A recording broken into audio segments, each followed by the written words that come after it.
It was great. Live on the NE10 Now Network and YouTube.com at Go Post Eagles. It's Post University hockey. As this afternoon, the Post University Eagles 6-1 in the overall and 3-1 in the NE10. Host Albertus Magnus College, an independent out of Division III. I'm Jeff Nelson. Coach Pete Whitney will join me in just a moment. Talking about the Eagles struggling at this point. A good first period, a bad second period, and an even third period was the story of the conference game on Saturday against Assumption, their third straight game against Assumption, that they ended up losing 4-1. Eagles looking for consistency from the top to the bottom of their lineup and looking to get goals. And, Coach, we talked about this before the game. They're missing 24 goals out of their 68 from last year. Where do they find it at this point? Yeah, it's a situation where obviously, like we were talking earlier, it's sort of the cliche game, I think. I think every hockey cliche matters here and applies. You've got the situation where you've got veterans that you want them to step up. And you've got players that have shown they can score, and you need to get more out of them. That's the bottom line. Typically, your team will only go as far as your older players, your veterans, take you. And so it's time for the veterans to step up and put some pucks in the net, because defensively they've looked fairly solid throughout. The opponent, Albertus Magnus, from up the road in New Haven, Connecticut, they're going to be in the New England Hockey Conference starting next season. This is their last year as a Division III independent, but they're on a 3-game winning streak. Defeated Connecticut College 4-2 on Sunday and beat the number 10 team in the nation last week. What are they doing right, and what can the Eagles do to prevent them from beating them today? Well, if you look, they're both pretty close. Both teams have allowed under 3 goals a game. So a little bit of a nod for Albertus, because they're a little bit closer to that 3 goals a game mark. But as far as that goes, that's an indication that they've got good, solid defensive play, but they too are looking for that silver bullet that will get them some pucks in the back of the net, and I think they're going to look to do that today. They've got a pretty solid lineup. They're not taking anything for granted, so I think it'll be a game where Post has got to come out hard, and I think that you're going to see Albertus come out equally hard. Is there anything to the notion that Albertus has 15 Canadian players on their roster? No, I think that's just a product of where your staff, your coach and your staff are comfortable from recruiting from. Coach Wallach had years at Yale University and at the University of Vermont as an assistant, so he's got a pretty good network all over the country, so he's taking advantage of that, obviously, and getting some players from some very high-profile programs. Should be a good one this afternoon. We thank you for joining us wherever you are here on the NE10 Now Network and youtube.com/GoPostEagles. We'll roll into the starting lineups. Brought to you by Post University, offering online, hybrid, and on-campus degree programs to meet your needs. For you, Post is personal. For more information on all of Post degree programs, to visit campus or to apply, go to post.edu. That's post.edu. For Albertus Magnus, the Falcons out of New Haven, Connecticut, in goal, freshman Carson Ironside, 5'7", out of Sturgeon County, Alberta. He is 0-1 on the season, 3.09 goals against average, and an .857 save percentage. This is his second appearance of his collegiate career. His defensive combination is Ryan Herpy, graduate student out of Chagrin Falls, Ohio, 6'3", 200, and Connor Bertamini, sophomore, 6'3", 210, out of Calgary, Alberta. His forwards on left wing, Zeth Kindrachuk, freshman out of Calgary, Alberta, Canada, and the brother of Zane Kindrachuk, their leading scorer. Tyler Ignazito, junior out of Bath, Ontario, 5'6", 170, and on right wing, Tim Manning, junior out of Concord, Ohio. He's 5'10", 180. Head coach is Kyle Wallach, assistant coach Brian Troy, and Mackenzie Brush. For your Eagles, in goal, making his first start of the season, should I say, Ben Cunine, the sophomore, 5'10", 165, out of Pembroke Pines, Florida. He has a career .892 save percentage and a 4.31 goals against average. His career record is 2-5. He's 0-0 on the season. Defensive combination is Ryan Cardo, sophomore, 5'9", 175, out of Manchester, New Hampshire, and Ryan O'Connell, sophomore, 6 foot, out of Carmel, New York. The forwards in his second appearance, Connor McCowell, freshman out of Grosse Pointe, Michigan, The center is Connor Murray, sophomore out of Bedford, New Hampshire, 5'10", 165. And Jake Alloy, who scored the lone goal on Saturday, sophomore, 6'2", 185, out of East Haven, Connecticut. The head coach, Tim Richter, assistant coach, Andy DeAngelis, and Brandon Brown.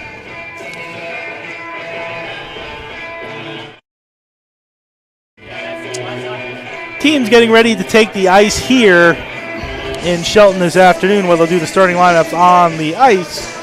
Crowd not as large as we had on Saturday, as we had a packed house here on Saturday. A great crowd for an afternoon game. Hopefully we'll see that this weekend with the two games against Franklin Pierce Friday at 4 p.m.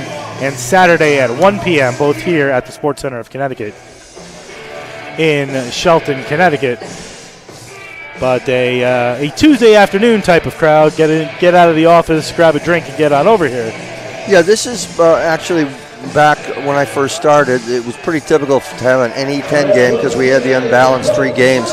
So there were weekend games, and then we would always play actually a Tuesday game. So not that unusual for those of us that are coaching in that league.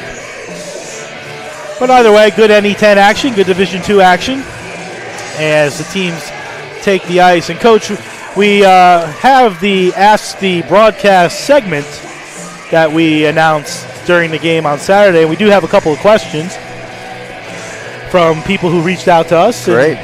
So one of the questions is from Sherwin from Riverview, Florida. Good to have some people listening down there. And his question is, given that the Eagles today are playing a Division III team, what's the difference in talent between a Division II team like Post and a Division III team like Albertus Magnus? As far as talent goes, talent's pretty similar. The difference actually comes in on the academic piece. The Division II schools require the NCAA clearinghouse, which means you have to have a certain GPA and so many credits in core courses in order to be eligible to play. So in that sense, academically, I'm not going to say the standards are necessarily higher because Division III has the NESCAC schools, which are great, but it is a different type of recruit and a different question that the coach needs to ask and be aware of when they're in the recruiting process. And Sherwin, thank you for your question. If you'd like to ask us a question, go to posteagles.com, click on the fan section on the right-hand side, then click on Ask the Broadcast. Again, pick ice hockey for men's ice hockey or for any broadcast that anybody is doing this season. You have an opportunity to ask a question and have it answered live on the air like Sherwin did this afternoon from Riverview, Florida. So we get them from all over the country. Yeah, and I'm hoping that Sherwin's watching that game from their patio outside and not inside. Because if I was in Florida, I'd be outside on the deck watching the game. Depends on how humid it is this time of year. Yeah, I don't know. I'll take it. Teams have taken the ice. They are announcing the starting lineups right now. Eagle fans will remind you, winter sports are underway, fall sports are wrapping up, and what better way to support your Eagles than with university clothing or branded items? If you want to represent your Eagle fandom in the nest, on campus, around the neighborhood, at home, or on the road, go to posteagles.com, click on the fan section on the right-hand side, then click on School Score to grab anything and everything Post Eagles. Use the code Cyber Monday at checkout to receive 25% off your total order. No minimum required. However, exclusions do apply. That code is Cyber Monday. One word. That code is valid now through tonight at 11:59 p.m. You can also visit the campus store and the Lever Student Center on campus. They're open Monday to Thursday, 9 a.m. to 4 p.m. At this time, we will stand and rise for the playing of our national anthem.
our national anthem as we get ready for puck drop here in Shelton this afternoon. Jeff Nelson, Coach Pete Whitney here with you on the NE10 Now Network and youtube.com/Go Post Eagles.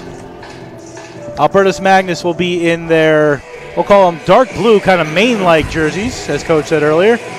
And they'll be going right to left as you look at your screen and dial. The Eagles in their home whites going from left to right here in the first period. As always, we thank you for joining us wherever you are on campus, around the state, around the country, or around the world. We thank you for joining us for exciting Division II and Division III, in this case, NCAA hockey. Coach, should be a good one. Yeah, I'm excited to get this thing going here. Let's drop some puck. There you go. Murray and Ignacio in the face-off dot to start this one. Crowd filling in a little bit, not at capacity like we had on Saturday, but filling in. Hopefully get a few more as the game moves along. Puck is dropped and won by the Eagles, back to the defense of Cardo. Cardo goes D to O'Connell and feeds a pass up the middle. It's tipped into the Falcon zone, played aggressively by Ironside around, and out come the Falcons. Up the center and over the line comes Herpy, who passed off on right wing, but offsides at the Eagle line. Yep, you can see right off the bat that Albertus wants to get their transition going in an attack with speed. That's something the Eagles saw against Assumption 3 straight times. Assumption wanting to turn it around and quickly go up the ice, and was successful, particularly in that second period on Saturday afternoon. Murphy and Anderson on the draw, and Anderson won that one clean. That's Sam Anderson, Jr. out of Calgary, Alberta. Eagles get it in their own zone. Tommy Bice trying to get away from the stick check of Weitzman. Ends up going on a backhand all the way down. That should be icing. And they wave off the icing, and the Eagles get the puck. Murphy, good job to get off the icing. But the Eagles lose the puck, and now goes all the way down into their zone where there will be an icing, and Brewer will touch up. 42 seconds in, teams feeling each other out, but Murphy, a good job to stop the icing down on the other end. Yeah, both teams want to play with pace. We can see that right off the bat. And you see that just from Patrick's effort there to negate that icing. These teams typically play each other once a year, and this is their once a year. Anderson and Murphy again. A draw won by Murphy. Shot from the point by Noble, right on. Stopped by Ironside. I got to tell you, I like the light blue pads. Definitely the main look. It really does. He's got it going. Is that more of an aqua, Coach? I can't tell, but it's a nice looking pad set. I'll give it to him. Yep, absolutely. Murphy and Anderson again, this time to Ironside's left. Won by Anderson this time, back to Witt. Witt behind his own net, up to Michaels. Michaels feeds it out the center to the Weitzman, and Weitzman carries it in with a pass to Anderson, offsides at the line again. 4 quick whistles in the first 55 seconds. Hopefully that doesn't continue, or we'll be here till tomorrow. Yeah, it's a little timing issue there, right? That's a second offside for Alberta, so that's just something they got to get the legs going and the timing working. Engdahl and Dan in the face-off, and Dan wins it back to his defense this time, and Shamandi sends it down and around on the boards. Where Cardo gets in there. Cardo and Barrasso fighting for it, but came free was Engdahl. Engdahl looking ahead for Norling. It rolled off his stick, but then the Eagles regain at the point with Cardo. Looks ahead for Engdahl. Engdahl carried in, lost the puck though, and back comes Barrasso. Barrasso up the center, tries to dump it in over the line. He does into the Zamboni corner, and he goes chasing in after it. Cardo gets there first, gets the puck to Engdahl, and reverses the flow to Norling. Norling can't control as he's stick checked away by Dan, and back to the Falcon defense at the Falcon line. It goes. Dan tries to bring it in over the line, almost offsides, chip back to the defense, and now back into the Eagle zone, where Cardo will regroup, and the Falcons go off on a line change. A minute 45 in. Brewer behind his own net, gives a nice pass to Howell. Howell looks for Harshaw at the red line. Rolls off Harshaw's stick, now dumped in by Howell behind Ironside, who gets aggressively out there to stop it, and backhands a pass to Shamandi. Shamandi tries to get it out, but the Eagles pinch in right at the line, trying to keep it in for a moment. They did for a moment, then lost it. Now here comes Miller over the line on right wing for the Falcons. 2-on-1. Tried to center it across, but a nice play by Brewer kept the puck from getting over to Lavoie. And that stopped a dangerous opportunity for the Falcons with no shot on goal and a puck out to Senator Harshaw. He goes cross dump. It's not going to get to the goal line, so no icing. He was way behind the red line. On that dump, he was looking for Gethings, but Gethings was too far back to get it. Would have been icing, but didn't get there. And now the puck back at the Eagle D where Trey Delory will play it. Delory gives a pass to Gethings. Gethings dumps it in over the line where some players go off on a line change, some others stay in the zone. And the Falcons come out with it the other side with Manning. Tim Manning, a junior out of Concord, Ohio, dumps it in, goes in after it behind the net. Noble gets there first, but then lost it to Manning. Manning, nice pass in front, takes a shot, does Ignacio. Blocker saved nicely by Cuneen, and now Cuneen stops it with his stick. Couple early saves for Cuneen 3 minutes into the game. Falcons trying to keep it in. Puck goes off the hand of Berdahl and back to center. Ignacio spinning away from the check of McCowell. Puck dumped into the Eagle zone where a behind-the-back dangerous pass is taken away by Aloy. It's going to roll in and stopped by Ironside. Yeah, I think much the same where we saw in that Assumption game there. Teams not struggling, but just working on their timing to try to get tape-to-tape passes and combinations here. Once they can string together some passes, we should start to see some scoring opportunities. Anderson and Murphy in the draw for the third time already in this game, and won cleanly by Murphy to Crowther. Crowther to Cardo. Shot stopped right on by Ironside. And out come the Falcons with a long cross-ice pass looking for Weitzman. Weitzman tried to center it in front. Instead, it went behind the net and back to Michaels at the point on right point. Michaels dumps it behind the net. Weitzman fighting for it, whips it up the wall, but Crowther the only one there, and he feeds a nice pass to Bice. Bice gets to center, looks for the dump in, but ends up with a nice pass to Murphy. Murphy carrying it in, goes to the backhand, stopped again by Ironside, picked up by Bice. Bice back to the point to Brewer. Brewer waits, shoots wide. Tried to put it on net, but ended up going wide with it. And the Falcons get it out back to center. Brewer gets it again, sends it on net from center, stopped by Ironside. His defense was there, Michaels, but then the Falcons give it away. Norling looking for Engdahl on the other side, but the Falcons come back with the puck at center. Long shot, stopped by Cuneen. Probably was going wide, but gloved it anyway and gave it to Glassrud. Glassrud spinning away from Dan. Gives it to Brewer. Brewer pinches it up the wall and out to center. Shamandi tries to dump it into the zone, but taken away by Norling. Norling brings it back into the Falcon zone. Leaves a pass for Engdahl on a bad angle, stopped by Ironside right on. 4:46 gone in period number one, no score. Coach, one of the things I talked to Coach Richter about before the game was just putting more shots on net. And, for the last couple of minutes, you can see the Eagles are doing that. Yeah, we talked about that. Anytime you have a shooting lane, you shouldn't pass it up trying to find the quote-unquote better play. Howell and Dan in the face-off dot. Face-off won by the Eagles, shot onto Ironside and taken out of the zone by Lavoie. Lavoie dumps it in around the boards to Barrasso. Barrasso in there first for the Falcons. In the near side corner, 2 Eagles, 2 Falcons. Now a third Eagle comes in. That was Delory. And the Eagles able to get it to the other side of the ice. On the far side, Delory gets it in the Zamboni corner, sends it up the wall nicely, and chipped out to center. Lavoie in his own zone, behind his own net as everybody kind of changes up and gets some fresh skaters on the ice. And now Lavoie comes out the near side, sends a long pass to center, tipped in, so no icing. Chased in after it is Tremblay. And Lavoie pinching in, trying to keep it in. Now Lavoie chasing it into the near side corner. Harshaw gets there first. Lavoie hits Harshaw, kept in still by Tremblay. Lavoie looking for Tremblay in front, but Harshaw got in the way. Puck sent back to the point where Bertman takes a shot that goes wide. Bertamini, takes a shot that goes wide. Played back to the near circle. Another shot by Bertamini, deflected behind it. Coming around the other side is Muller. And now the puck dangerously rolls back in on Cuneen, who makes the save. Coach, good job by the Falcons there to keep the puck in and get a couple of opportunities. Yeah, and that's where you want to see when things start to get scrambly like that. You need to find your man, mark up, communicate who you have, and just weather that little storm and push through it.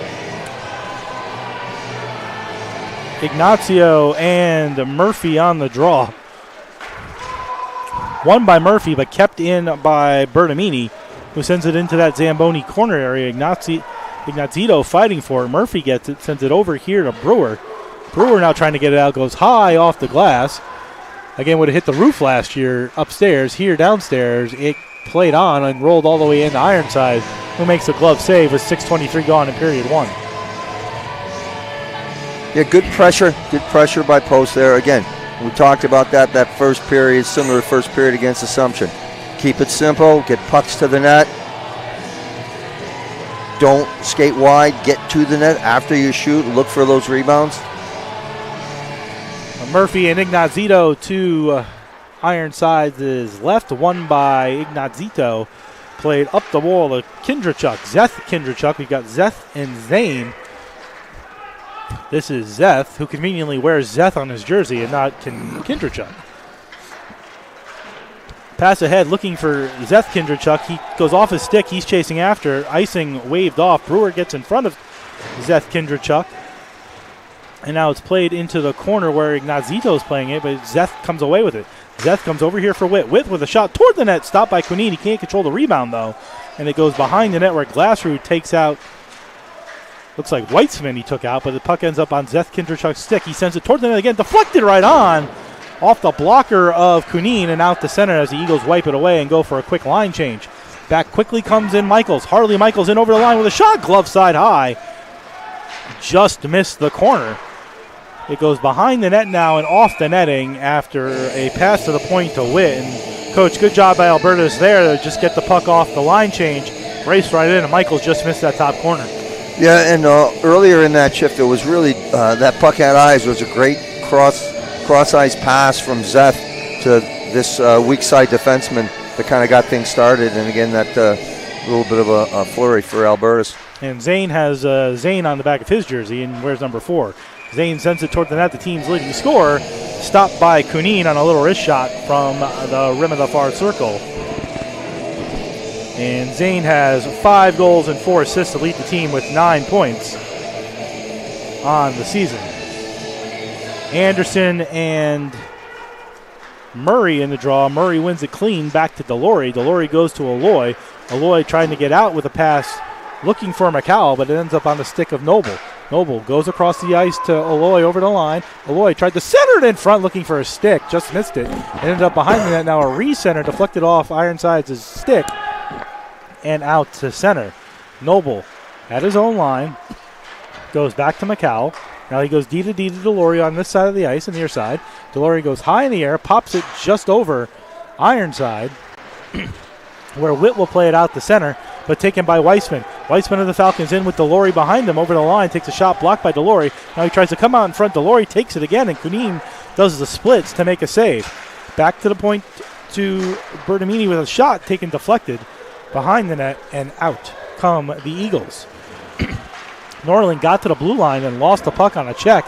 Eagles making a line change, trying to avoid too many men on the ice. They do a good job. No icing as Berdahl goes back to play it. It's 25 J.J. Berdahl, senior out of Wausau, Wisconsin.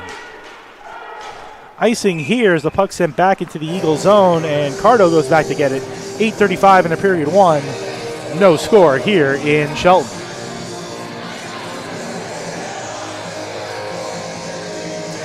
Face off to Ironsides is right this time. It'll be Murphy and Dan. That's Kyle Dan, freshman out of Windham, New Hampshire.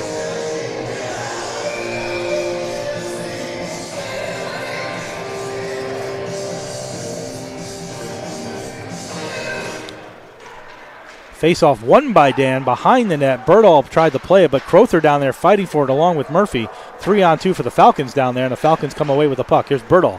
J.J. Berdahl gets the center. He's in over the line. One of the Eagle defense fall down. He's offsides, though, is Berdahl as he gets to the line. That was actually O'Connell who fell, but the Falcons offsides, and another face-off just outside the Eagle zone with 11:11 to go in period number 1. No score here in Shelton. Murphy lost that faceoff to Charles Lavoie, the freshman out of Chicoutimi, Quebec. And a shot taken by an off angle by Jeremy Tremblay, the freshman out of Orford, Quebec. 5'11", 190. He took a bad angle shot, and Kunin managed to swallow it whole for another face-off. Tremblay this time in the draw against Howell to Kunin's left. Kunin making his first start of the season, his 8th overall as a post-University Eagle. Brewer goes high in the air, gets it to center, glove down momentarily, but struggling to keep it is Herpy. And then the puck dumped in back to the Eagle zone. Glassrud checked off by Tremblay. Puck rolls over here for Muller. Tremblay goes flying, and Glassrud comes away with it. All 6-7 of them. Here's Michael Gethings, gets to the red line, dumps it in. Howell goes in after it. He'll get there on the near side corner first, but he's checked away before he could control the puck. And back comes Tremblay for the Falcons. Tremblay over the line, makes a move, gets to center, takes a shot that's blocked by Gethings in front. Muller tries to play it over here to the near side point. He does, and a long shot taken by Witt with Lavoie in front. Stopped by Kunin.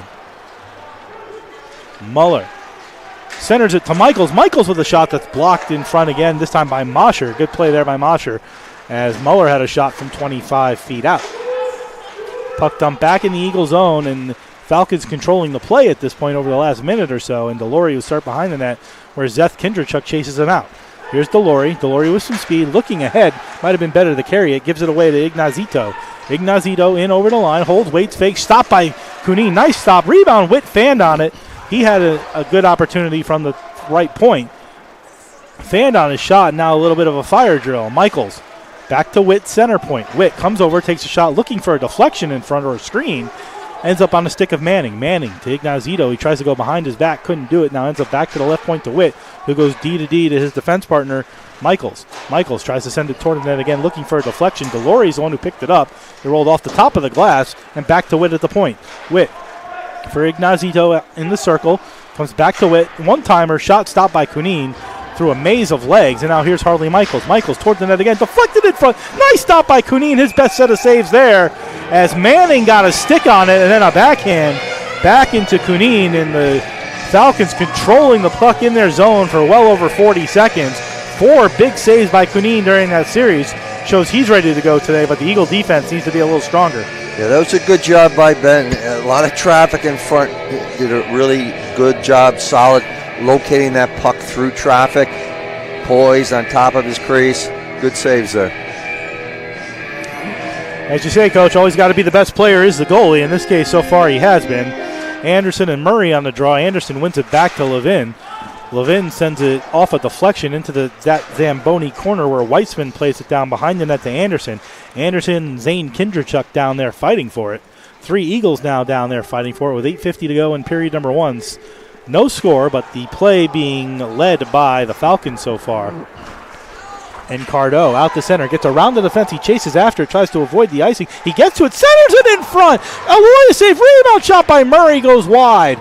Best opportunity for the Eagles. Aloy back to the point to O'Connell. Back to Aloy. Gets it in front to McCowell. Takes a shot that fanned on it. And out come the Falcons 3-on-2. Good opportunity there for the Eagles, but back come the Falcons. Weitzman. Long shot by Kindrachuk. Stopped right on by Kunin. Kicked into the near side corner where, like bowling pins, 3 players go flying to the ice. And a puck comes out by McCowell. McCowell 1-on-4 as everybody goes for a line change.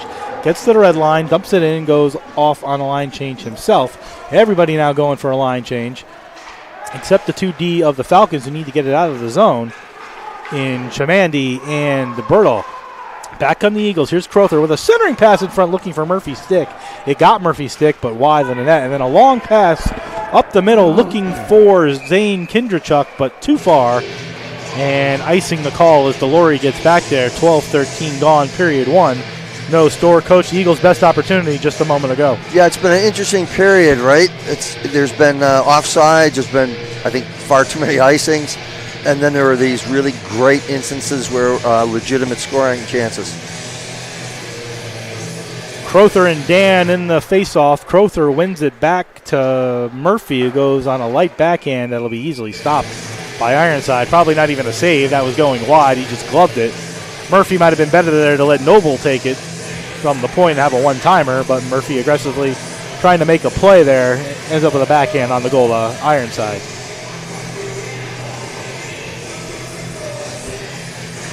Same 2. This time the Ironsides is left, and this time Dan wins it back to his defense. of Harley Michaels, and he dumps it out and out the center.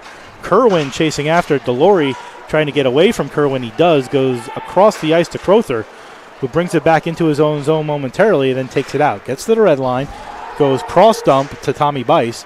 Got stick checked away onto the stick of Barrasso, and Barrasso sends it up the center where Crowther plays it. Crowther back to Bice, over the line on the far side, left wing, shot right on. Stopped by Ironside, kicked into the far side corner, and with Tommy Bice comes away with it again. Bice turns and fires again, easy stick save again by Ironside, kicked back into that corner again. Rinse and repeat. Now Murphy to Glassrud. Glassrud with a shot that's blocked nicely by the leg of Kerwin, and the Falcons come away with it. Here's Barrasso over the line. Offside, though, is Kerwin, who tried to dance right in front of us here on the blue line, but couldn't stay onside. Yeah, that's the fourth offsides in this period so far by Albertus, where they had a little momentum and some odd man rushes going as well. So I'm sure they're going to talk about that between periods. Lavoie and Engdahl in the draw, won by Laval, and then a nice dump in, chased by Albertus Magnus, centered in front. That was Tremblay who centered it in front, almost spun all the way around to get to the far post, and he had it because he had Deneen out of the net. But good defensive play by Glassrud to keep it from getting into the net. Now McQuegan chasing in after it with Witt, gets it, comes away, near side, takes a pass toward the net looking for a deflection. It goes all the way through the crease. Glassrud picks it up on the far side, tried to give it back behind the net. Lost the puck, though, and out come Sam Witt of the Falcons. Witt gets to the blue line, dumps it in, has Muller chasing in after it, but a nice play by Engdahl, and he comes away with it on the near side, and up the center he comes. Up over the line, carrying it on. Offsides, though, at the Falcon line are the Eagles. It looked like Norling had just crossed ahead of Engdahl, but one of the first times today the Eagles have carried it from end to end without having to make a fancy play to get it into the zone or dumping. Yeah, they did a good job there with puck support, pressure, pushing back the Albertus defense. Howell and Ignazito in the draw just outside the Falcon line with 6:12 remaining in period number one. Don't forget to stay with us at the end of the first period. We'll go around the post-university sports scene as we do at the end of every first period here on the NE10 Now Network and youtube.com/go Post Eagles. O'Connell behind his own net gives it to Harshaw with Manning watching him, and then Cardo and Manning play catch, and Cardo and Harshaw play catch rather, and Harshaw gets it out of the zone to center, where he's watched by Manning and Zeth Kindrachuk. 3-on-3 right in front of us here on the glass, and the Falcons come away with it. It's Chamandi who dumps it right on to Kunin, who sticks it into the corner. Puck squirts right into the circle area, and then behind the net to Ignazito. Centers it to Manning, wide open in front. Big save, rebound, the puck lay in the crease. Turnaround pass to Chamandi, stopped by the body of Harshaw. Back to the point to Levin, he scores. Scramble drill as the puck almost went in originally. A good block by Harshaw, but then a pass back to Levin at the top of the near circle, who one-timed it and popped the bottle at 14:41, and it's 1-0 Albertus. Yeah, what happened, Harshaw did a great job blocking that shot, but unfortunately when he blocked it, he got injured and created actually that 5-on-4, and they were not able to kind of set it up. When that happens, right, 5-on-4, you got to kind of look and get into that mode like you're killing a penalty with one of your players down like that. So we got a little scrambly. We didn't really mark up, and a little too much time puck possession for Albertus there. For Levin, his first collegiate goal at 14:41. We'll get you the official assists in a moment. Puck brought back into the Eagle zone. Taken by Weitzman, and he shoots right on to Kunin, who makes the save.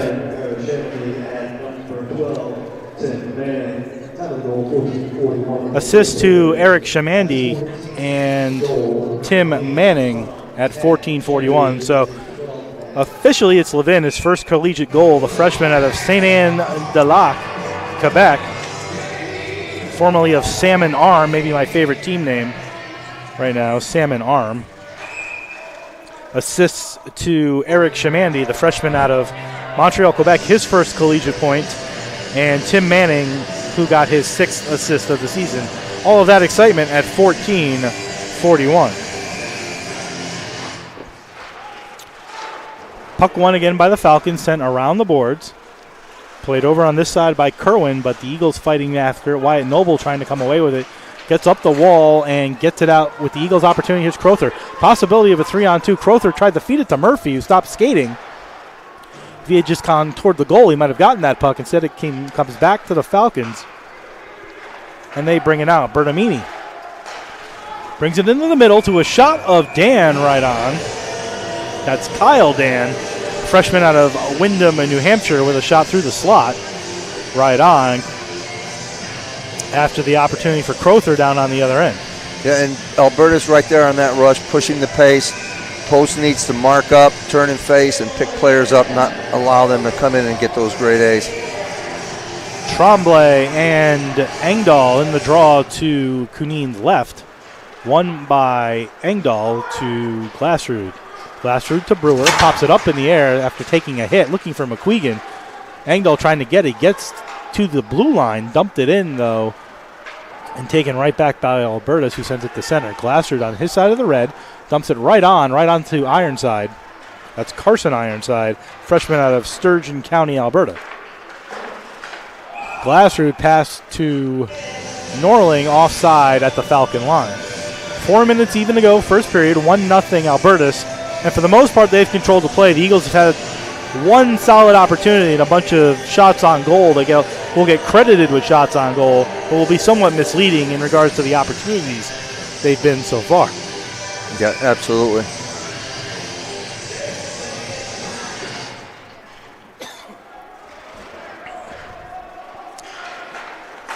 Falcons control the faceoff with a pass to Manning over the line, looking for Ignazito. It rolls off his stick, though.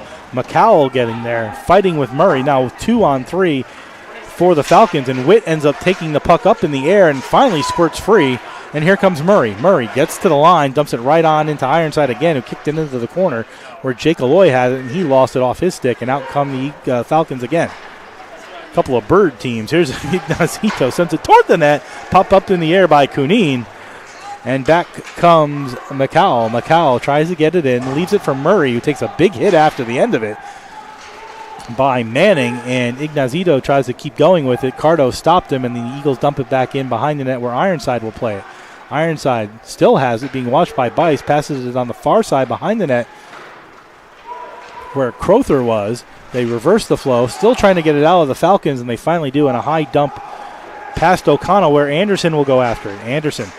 Zamboni corner, now goes around to the near side. Holds, waits, sends it back, or tries to send it back, but a nice play by Tommy Bice kicked it out the center, where the Falcons will now need to go off on a line change once the puck gets back into the Eagle zone. O'Connell to Cardo.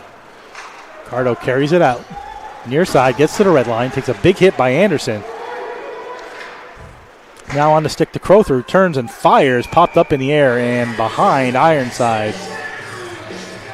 And out of play. Good response after that goal by Post. Just pushing back here, getting some pucks to the net.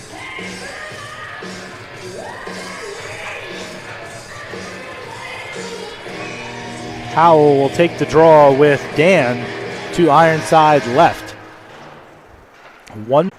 Chamandi, he tries to chip it up the wall. It's kept in by Gethings, who comes free to the slot, tries to take a shot. It got blocked. Puck now bouncing around in the slot where four players have it, and out come the Falcons. Robert Barrasso. Barrasso gets to the line, dumps it in. Near side corner, Delory tries to play it, but it goes across the behind the net area to Kerwin for a one-timer in front by Dan, stopped by Kunin. Levin, the goal scorer, sends it back to his D partner Shamandi. He took a shot looking for a deflection that went wide. Puck reverses all the way to the far side Zamboni corner while Wyatt Noble plays it, tries to get it out for the Eagles, looking for somebody. Ends up on the stick of Gethings. He dumps it in, and the Eagles will go off on a line change. Howell, the only one still out there for the Eagles, fighting down with the Falcon D, trying to keep it in, and he's been successful so far. Kerwin sends it up the wall, though, out the center, and back comes Norling as the Falcons try to get a line change. Norling with a shot that goes off of Ironside behind the net and then bounces back to him where he'll cover it. With 1:32 remaining in the first period, 1-0 Albertus Magnus. Yeah, good play by Norling again. Just get pucks to the net. Try to keep it simple. You're playing a solid game. Talk about what we can do between periods to get a little bit more out of it. Engdahl and Ignazito in the faceoff. Engdahl tries to go forward a la Nico Grolman, but didn't get to the puck. Instead, it goes behind the net to Bertamini. Bertamini goes across the ice to Ignazito. He's looking up ahead for Zeth Kindrachuk. It's tipped by Kindrachuk into the Zamboni corner and then reversed by Delory.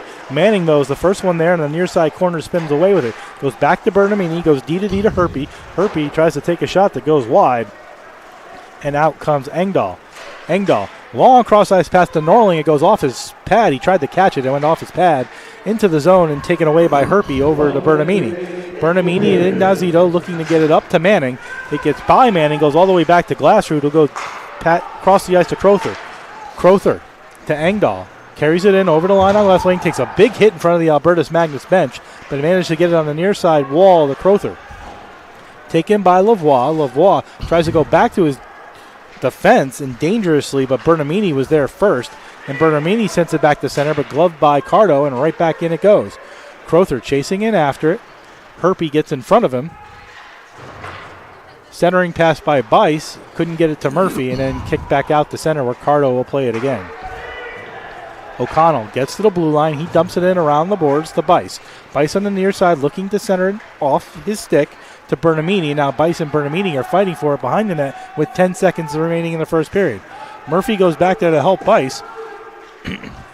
Eagles need to get it out in front with 5, 3, 1, and that's it.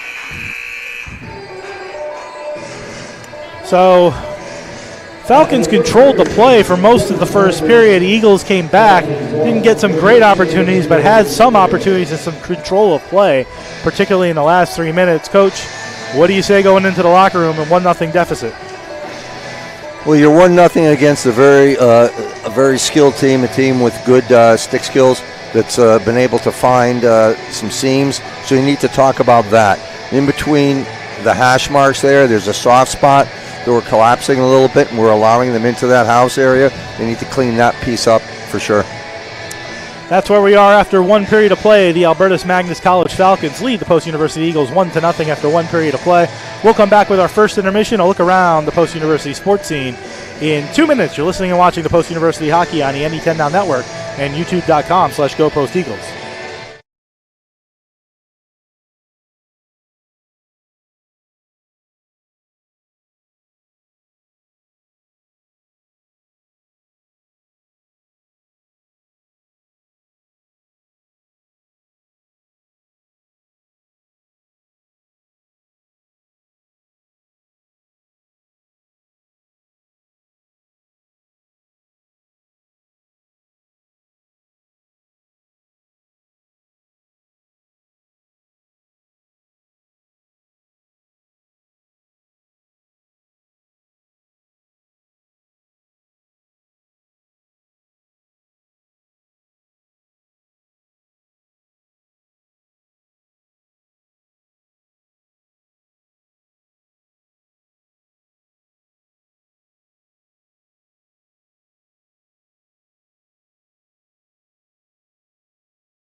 Welcome back. First intermission here at the Sports Center of Shelton the Sports Center of Connecticut in Shelton, Connecticut, where Albertus Magnus leads your Post Eagles 1-0. As we do in the first intermission, we go around the post-university sports scene, and that's brought to you by Post University and its 21 NCAA Division II athletic programs. From volleyball to baseball to hockey, there's something for everyone to enjoy, whether a student, a parent, or a fan. For more information on Post-University athletics, news, scores, and upcoming schedules for all your favorite teams, please go to posteagles.com. That's posteagles.com. Eagle fans, winter sports are underway, fall sports are wrapping up, and what better way to support your Eagles than with university clothing or branded items? If you want to represent your Eagle fandom in the nest, on campus, around the neighborhood, at home, or on the road, go to posteagles.com, click on the fans section on the right-hand side, then click on School Store to grab anything and everything Post Eagles. Use the code Cyber Monday at checkout to receive 25% off your total order and no minimum required. However, exclusions do apply. That code is Cyber Monday, one word, and is valid now through tonight at 11:59 p.m. You can also visit the campus store in the Lever Student Center on campus. They're open Monday through Thursday, 9 a.m. to 4 p.m. So the big item for around the post-university sports scene is the men's soccer program in the Sweet 16 of the NCAA Division II tournament. They play number 1 Franklin Pierce on Thursday at 4 p.m. up in Ringe, New Hampshire. Franklin Pierce, the number 1 team in the nation and unbeaten in 52 straight, play the Eagles, who have 1 regulation loss on the season, and their only loss is to Franklin Pierce, 3-0 on September 11th. It should be a phenomenal matchup up in New Hampshire. If you can't be there for the Sweet 16 game, 2 of the top teams in the country, watch it here on the CACC network and youtube.com/GoPostEagles. The NCAA will be handling that broadcast, the Sweet 16, up in Ridge, New Hampshire. That game is Thursday at 4 p.m. Number 4 Post against number 1, and not just number 1 in the region, but number 1 in the nation, Franklin Pierce. CACC men's basketball is proud to announce that Bull Akkad is the men's basketball CACC Player of the Week. Akkad had a record-breaking week for the Eagles, who went 3-0 last week, with wins against AIC, St. Thomas Aquinas, and Mercy University to start the season 5-0 on the season. The best start in program history. Akkad scored 41 points against the regionally ranked Spartans in a 109-107 overtime victory on Saturday, in which he would hit the game-winning jumper with 2 seconds left on the clock. The Junior finished that game 11 for 18 from the floor and 19 for 24 from the free throw line. Akkad scored 58 points on 17 for 26 shooting, which was the best on the team for players shooting more than 20 shots in a week. He was also 23 for 30 from the free throw line, 76.7%. He had 10 rebounds, dished out 5 assists, recorded 3 steals, and 1 block. Congratulations to Bull Akkad, the CACC men's basketball player of the week.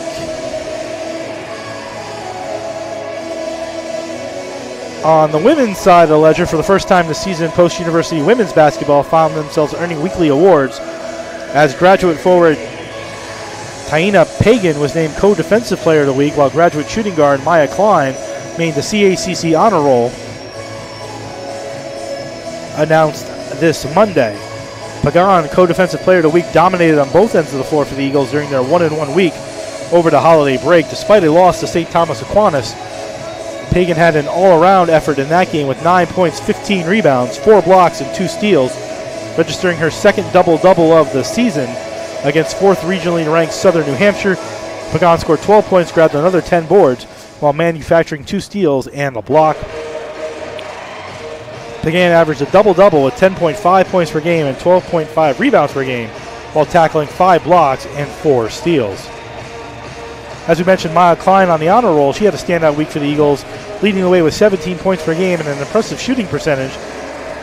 In a loss to St. Thomas Aquinas, she dropped the season and career-high 20 points in 29 minutes, going 7 for 11 and overall and 4 for 8 from behind the three-point line. Klein followed that up with a 14-point effort on Sunday against Southern New Hampshire, who entered today ranked 4th in the region. The Eagles upset the Penmen 57-51.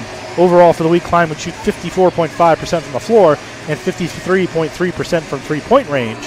She was a perfect 2 for 2 from the free throw line while playing 58 total minutes. As we mentioned, the Eagles upset number 4 ranked Southern New Hampshire 57-54 on Sunday afternoon. Post would control most of the first 3 quarters, never relinquishing a lead throughout the first 30 minutes of play, nor allowing the Penmen to even tie the game up. The afternoon started with junior Naj White, who hit her first 3 shots to help the Eagles jump ahead 6-2. That first quarter lead would get to be as much as 10 points. A second quarter saw both sides combine for just 17 points, and Post continue with the lead. However, in the fourth quarter, Southern New Hampshire would tie the game up at 37 when Gordon hit the first of 2 free throws with exactly 8 minutes left in regulation time. But the Eagles went up for good at the 128 mark as they took a 52-50 lead. Did Pagan hit a tough layup. It got fouled to open up the lead to 4 points. We're hitting the free throw to make it 5 points. And then the Eagles hit free throws down the stretch to win the game 57-51. The Eagles will head back on the road for one more game before beginning conference play at home against Mercy University on Wednesday afternoon at 5 p.m. At home, Post is 3-0 all time against Mercy. On the men's side, a tough loss to Southern New Hampshire, 82-76 on Sunday. Their first loss of the season. They're now 5-1. Bolacott finished with a game-high 25 points, 8 for 18, while shooting 2 for 3 from behind the arc. For the visitors from Southern New Hampshire, Mac Beck led the Penmen with 16 points, going 4 for 10 from 3. Southern New Hampshire was perfect from the free throw line, going 9 for 9 in the first half. However, the Eagles did out-rebound Southern New Hampshire 44-37. Post will commence CACC action on Saturday when they invite Dominican College to the Drubner Center for a 3 p.m. matchup. Last season, the Eagles fell to the Chargers twice. However, in the total of 40 overall contests, the teams are tied 20-20. That's your look around the Post University sports scene. We'll be back in 2 minutes with a recap of the first period and get you ready for the second period. You're listening and watching the Post University hockey on the NE10.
First intermission. We're getting close to the start of the second period. Jeff Nelson, Coach Pete Whitney here in Shelton, Connecticut at the Sports Center of Connecticut downstairs for Albertus Magnus and Post, where the Falcons lead the Eagles in an all-bird matchup 1-0. Shots on goal in the first period for Albertus Magnus 20 for Post 11. Faceoffs were 14-11 for the Falcons.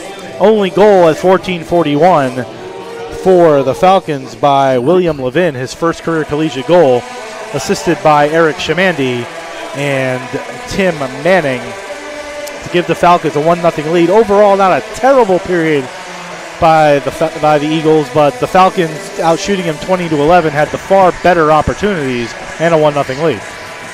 Yeah, I think Post did well. Good goaltending from Ben, keeping them in this. What they have to do is they have to shore up those grade A's that are happening within the house, because once Albertus has that puck and things start to get scrambly, they're very good at having some poise, moving the puck with purpose, and getting some really good shot shot opportunities. So need to do that. And on your end, you just got to get everything to the net. You've got a goaltender that plays but doesn't play all the time. So he's having a strong game too, but so you just got to keep knocking on the door. Kunin has played well, and can I note, because I noted it on Saturday, and maybe it's a trend going on, but 0 penalties. Yeah. Again, this is an experienced crew that I recognize that is doing a good job of knowing when to call. What I feel as a coach, knowing when to call when something is actually taking away a scoring or a legitimate possession opportunity, and they haven't seen that, so they've been letting him go, and there really hasn't been anything behind the play, that kind of stuff, no slashes. Yep. Guys are right now winning battles with their feet, which is important. So far that's been pretty good, and you'll see the strategy now. The coaches now that you've got some data to look at, you can see who's winning your draws and when you want to insert them, and maybe move things around a little bit to give yourself the best opportunity to get some puck possession. Yeah, and I didn't see anything that would have been a penalty that they should or shouldn't have called in the first period. Maybe that goes to the style of play both teams are playing, but coming off where Post was having a lot of penalties, particularly on the road, to where they had a couple of power plays on Saturday, there wasn't really much of anything called on Saturday, and now we have a whole first period here. Now I'm knocking on plastic, where we'll end up with 15 penalties in this period, but it's been a penalty-free game so far. Yeah, I mean, and it can go either way, right? Like both teams played on the weekend, so potentially is there a fatigue factor that now will kick in, and now you'll start to see those little hooks and maybe those little trips happen, but they're even as far as conditioning and having played games, so we'll see what the boys decide, because at the end of the day, it's what you choose to do as a player. Teams taking the ice for the second period.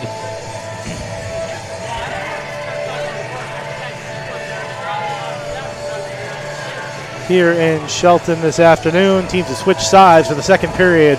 In the dark blue, Albertus Magnus will go left to right as you look at your dial and screen, and the Eagles will go right to left in their white uniforms here in the second period. Eagles had some shots toward the end of the first period. Nothing great, but shot opportunities nonetheless on Ironside. They just need to get some more people toward the net, look for a deflection or look for a rebound, because there were rebounds left by Ironside. He did do a good job of pushing a couple of shots into the corner away from any danger areas, but here we go. Start of the second period. Ignacito and Murray in the draw. We thank you for joining us wherever you are around the state, around the country, around the world, or on campus, which could be anywhere at this point, on the NE10 Now Network or youtube.com/Go Post Eagles. Puck sent to center where Cardo will play it. Now in his own zone, being watched by Zeth Kindrachuk. Ignacito goes in after O'Connell, who feeds a nice pass to Murray. Murray, 2-on-3, sends a long shot right on Ironside, who gloves it away. And I must say, even closer, I love the color of his pads, Coach. Just phenomenal color there. Yeah, it's good. Herpy tries to play it away, gives a pass to Ignacito over to Zeth Kindrachuk. Kindrachuk dumps it in behind the net. Glassrud goes in off Ignacito, and out comes O'Connell. O'Connell goes up the boards looking for McCall, who goes off on a line change. It's deflected off of McCall, so no icing. And Hartley Michaels will play it behind his own net. Michaels tries to go D to D to Witt. Witt ends up picking up the puck and comes over here on the far side to Zane Kindrachuk. Kindrachuk in over the line, goes toward the net looking for the high corner, missed it and well over the net, but off the glass, and now into the near corner. Weitzman gets stick checked nicely by Murphy, who tried to feed to Bice. Bice tries to get it with a stick. It ends up going back to the Eagle defense, where Brewer dangerously behind his back he goes, and then Weitzman fell down, and here come the Eagles. Murphy in over the line. 3-on-2. Murphy sends it toward the net looking for Crowther, but blocked nicely by Sam Witt. And back comes Weitzman 1-on-2. Weitzman will dump it into the near corner where Noble will chase after it. It ends up behind the net where Delory gets it. He goes behind his back nicely to Noble, who goes up the far side wall looking for Delory, but it's taken away by Kerwin. Back to the point. Long shot by Weitzman, deflected just wide by Dan. Dan goes in after it. Kerwin tries to reverse the flow. Murphy loses it to Barrasso. Barrasso dumps it back to Kerwin and then back to the defense where it rolls off the stick of Levin and back to Shamandi in the Falcon zone. opportunity there for a break, but Eagles couldn't get there. The defense of the Falcons too strong at this point. Puck dump back into the Eagle zone where Kerwin will chase after it. Checked off by Noble. Barrasso down there too, watched by Delore. He squirts it out in front, but McQuegan, the first one there for the Eagles, he takes a big hit, and then the puck sent into the Albertus Magnus bench. Off Engdahl's stick with 2:23 gone in period 2. Still 1-0 Falcons. Yeah, we're just about 3 minutes into the period here, so you guys should have their legs back, and we should see some pace and hopefully some scoring opportunities from post pretty soon here. Coach, is it coaching to just keep sending the long shots onto Ironside versus dumping them into the corner? Is there something that Coach Richter is concerned about where he's doing that versus the players dumping it into a corner? Well, here's the thing. If you push the puck into the corner and you create that 50-50 battle, you have that situation. When you dump it on, and this is something that we always enjoyed doing when we were together, when you dump that puck onto the goaltender, you force while it's a minute thing, it's a stoppage in play, if you will, and that goaltender has to make a choice and has to make a decision. So especially against a goaltender that doesn't play a lot. And they score, Coach. Sorry to cut you off right there. Centering pass, and Jeremy Tremblay picked it up from 10 feet out and slammed it by Kunin at 3:03, and it's 2-0 Falcons. Yeah, again, we'll finish that thought later on the dump-ins, but in regard to that play there, again, you've got to pick guys up. You've got to pick up their sticks and be aware and not puck watch. We got caught, our D got caught puck watching there a little bit, so there's your result. For Tremblay, the freshman out of Orford, Quebec, his first career collegiate goal, that comes at 3:03. We'll get you the assists momentarily, but the Falcons take a 2-0 lead.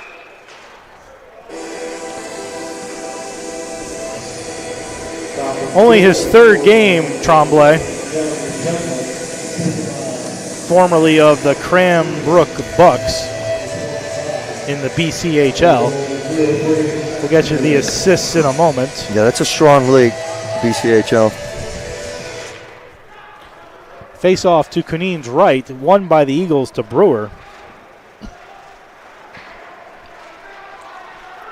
Played by Kindrachuk back to Ignazito, but then taken away by Macau. Macau has Aloy breaking, tried to get it to Aloy a little too far.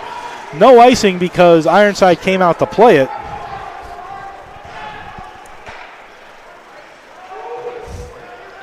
And then dumped in back behind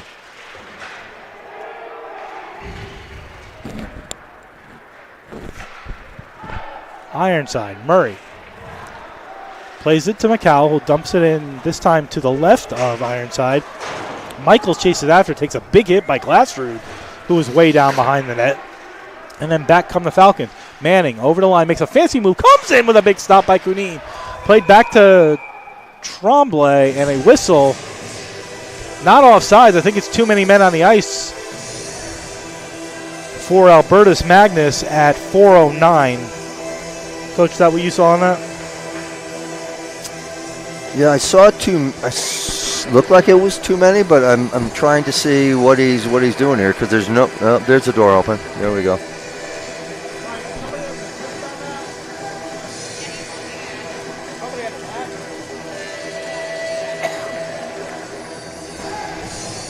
Still waiting to get the official assist on the Tremblay goal, but a too many men on the ice penalty against the Falcons at 4:09 gives the Eagles a power play where they're 5 for 29 on the season, 17.2%. That's fourth in the NE10.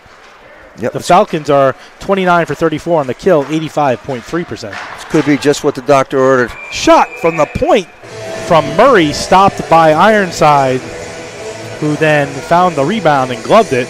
Interestingly, the clock didn't move. Well, I'm sure Post would like the extra power play seconds. I'm pretty sure the Falcons do not. Yeah, I'm sure they're not going to get it because I see the referee over there talking to the scorer's table. Looks like they might tick one or two off, maybe. Serving the penalty is Robert Barrasso, the freshman out of Mountain Lakes, New Jersey, formerly of the Connecticut Junior Rangers. He's a freshman. He's serving the penalty for too many men on the ice. Murray, Engdahl, Aloy, Bice, and Cardo, the 5 Eagles. They've taken 10 seconds off the game clock and haven't taken any time off the penalty. Now there's no penalty. Now we're all set. 1:50 to go on the man advantage. There we go. I'll be honest, I think it was less than 10 seconds, so I think the Eagles actually got bounced a couple seconds on that. Eagles try to win the faceoff. Anderson comes away with it, being stick-checked dangerously by Engdahl and dumped all the way down on the Kunin.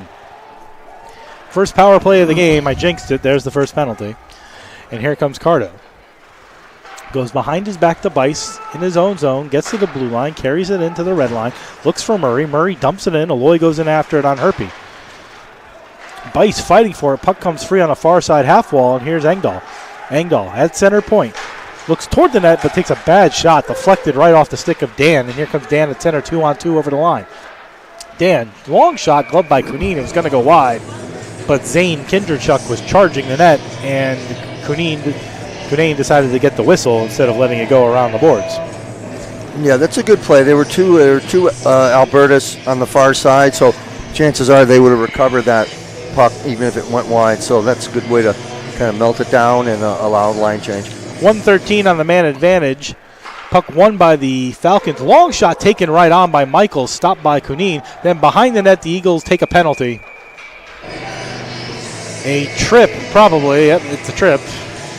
And I think it's Patrick Murphy at 5:04. That'll end the Eagles' first power play of the game. Yeah, this is what we'll need to watch for, right? Is there a fatigue factor with both teams having played this weekend? And when and if that does kick in. Murphy 2 for tripping at 5:04. The teams will play 4 aside for 1:05. That might be helpful for the Eagles to open the ice up. Some of their best play on Saturday was on the 4-on-4.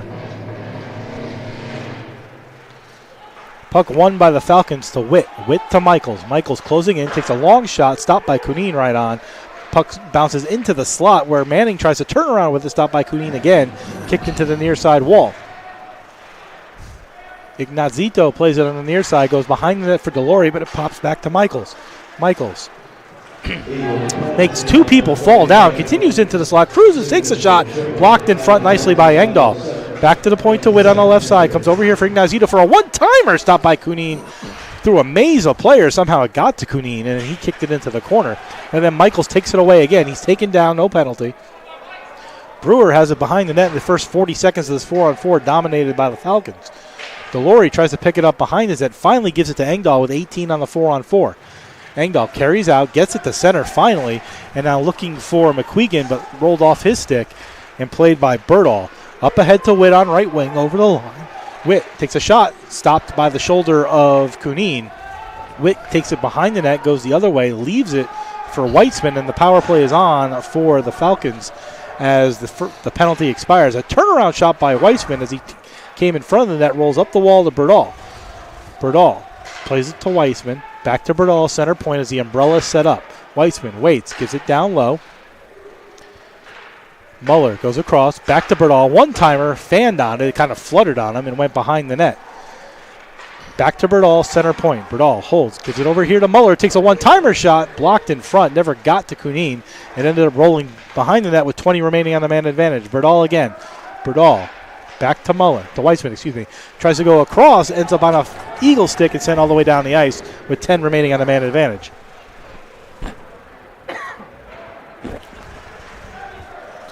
Here comes Berdahl with 5 remaining on the man advantage.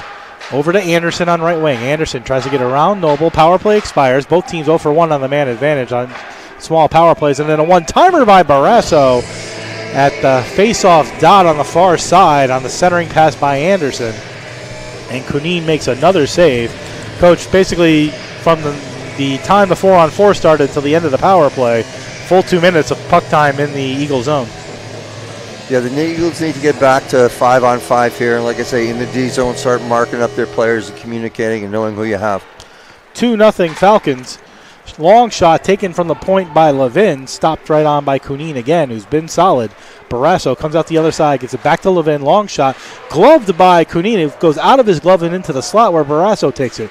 Barrasso. One-timer to Chamandi. Blocked in front. Barrasso on the near side plays it. Watched by Noble. Noble trying to get away. Murray helping out. Aloy big with a big check, but here's Chamandi. Chamandi D to Levin. Levin back to Shamandy. Top the slot. Holds, waits, fires, scores. Shamandy with a wrist shot from the top of the slot, more like the top of the far circle. And at 7:41, it's 3-0. Yeah, again, really good puck movement by Albertus. They found their stride as far as stringing together some tape-to-tape passes and post slow to react, to just mark up your man, find your man, don't puck watch. I mean, again, basically a full 3 minutes inside the Eagles zone. They could not get the puck out, and the Falcons just dominating time of possession, all at 7:41 to make it 3-0 Falcons.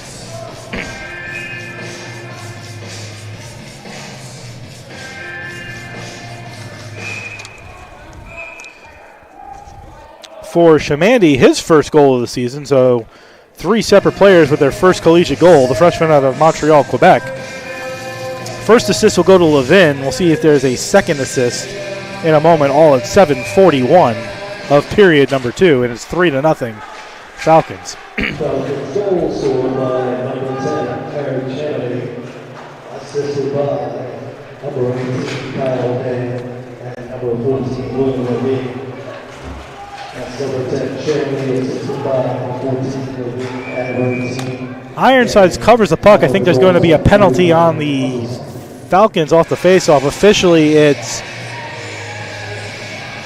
Shamandy, his first collegiate goal, his 5th of the season, in his 5th game of the season. Assisted by Levin, who's got a goal and an assist, and Kyle Dan, his first career point.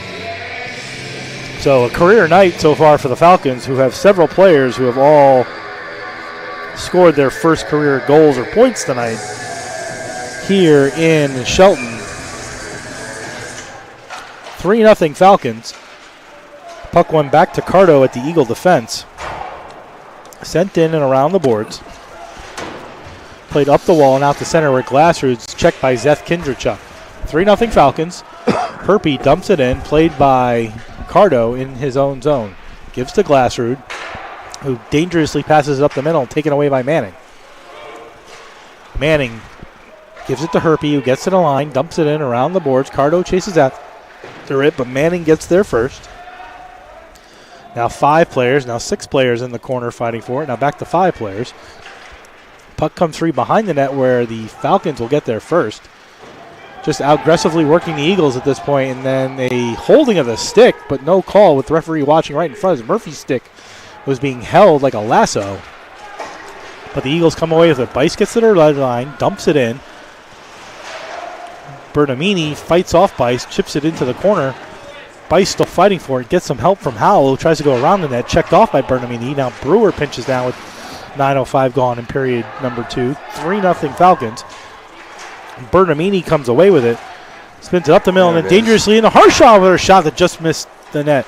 Rebound centered by Howell in front. Gething's poking at it, but Ironside gets a glove on it for a face-off. That was a good play by Justin there. There was a line change, and Justin did a good job of kind of coming in, just trying to get lost there. He wasn't picked up by the Albertus defense, so he got a nice grade A opportunity from the slot there.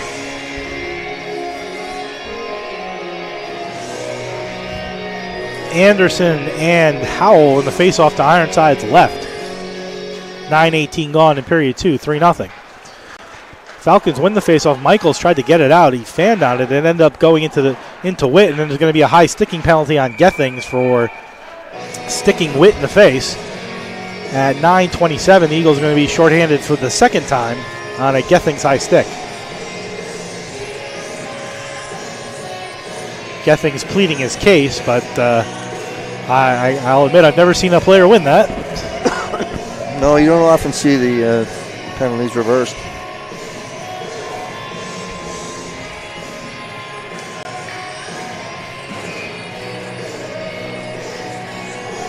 Anderson and Mosher in the face-off to Kunin's right. He's played well despite giving up the 3 goals. Penalty at 9:27, won by the Falcons. Weitzman to Michaels, center point to Weitzman, back to Michaels, top of the umbrella, holds and waits. Sends to Anderson, who one times it looking for the far corner, missed it high and wide. Michaels behind the net. Played to Muller. Centered it in front, stopped by Kunin right on as Muller took a shot toward the net. Now a little bit of pushing and shoving. A lot of variations with the Albertus power play, making it a little bit difficult to defend against. They're not afraid to move it up to the point, then work it low, look for somebody coming cross crease. So it's a very good power play. Murphy and Anderson, one by Murphy. Cardo tries to get away. Stick checked away, though, by Muller. Muller gives to Weissman, gets it back, gives to Michaels. Michaels to Muller over here on right side. Muller goes across the ice in front, stopped right on, rebounds, Kindrachuk, they score. I think Anderson's the one who got it after the Kindrachuk shot. That was Zane Kindrachuk who took it at 10-10, and the Falcons take a 4-0 lead, and that is Sam Anderson, his 4th of the season. Finally, somebody who didn't get their first goal of the season. And that should be from Zane Kindrachuk and from Muller at 10-10. So, yeah, Ben read that well, knew what the initial shot was going to be. They were just unable to corral the rebound before Albertus found it. So, 4th goal of the year, a power play goal for Sam Anderson from Zane Kindrachuk, the leading scorer on the team, his 10th point, 5th assist. And 23, Gustav Muller, his 3rd assist, a senior from Sweden. Eagles trail 4-0, and this has been a dominant period for Albertus Magnus so far with 3 goals and control of the play. Puck in the Eagles zone where Glassrud will fall down as he tries to spin it behind his own net.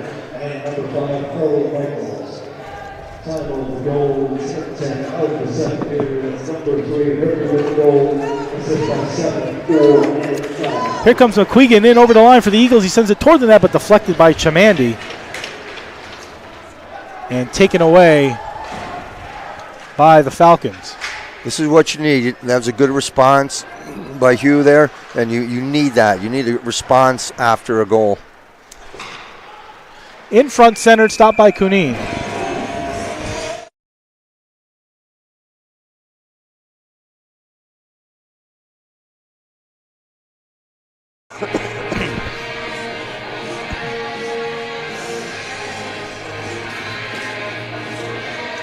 Face off to Kunin's left.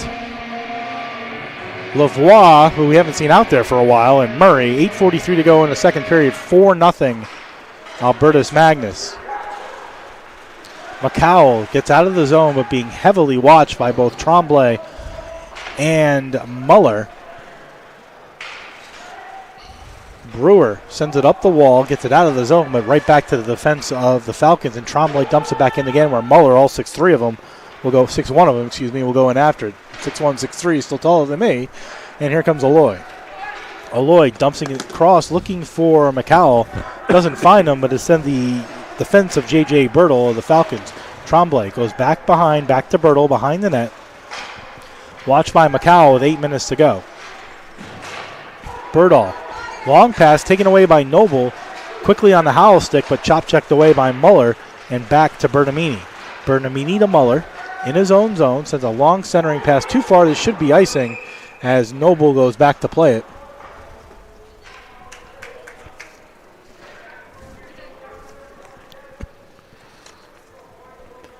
Face off to Ironside's left. He hasn't had much to do here in the second period with 7:49 to go in it. But a face off to his left, and Howell in the draw with Lavoie.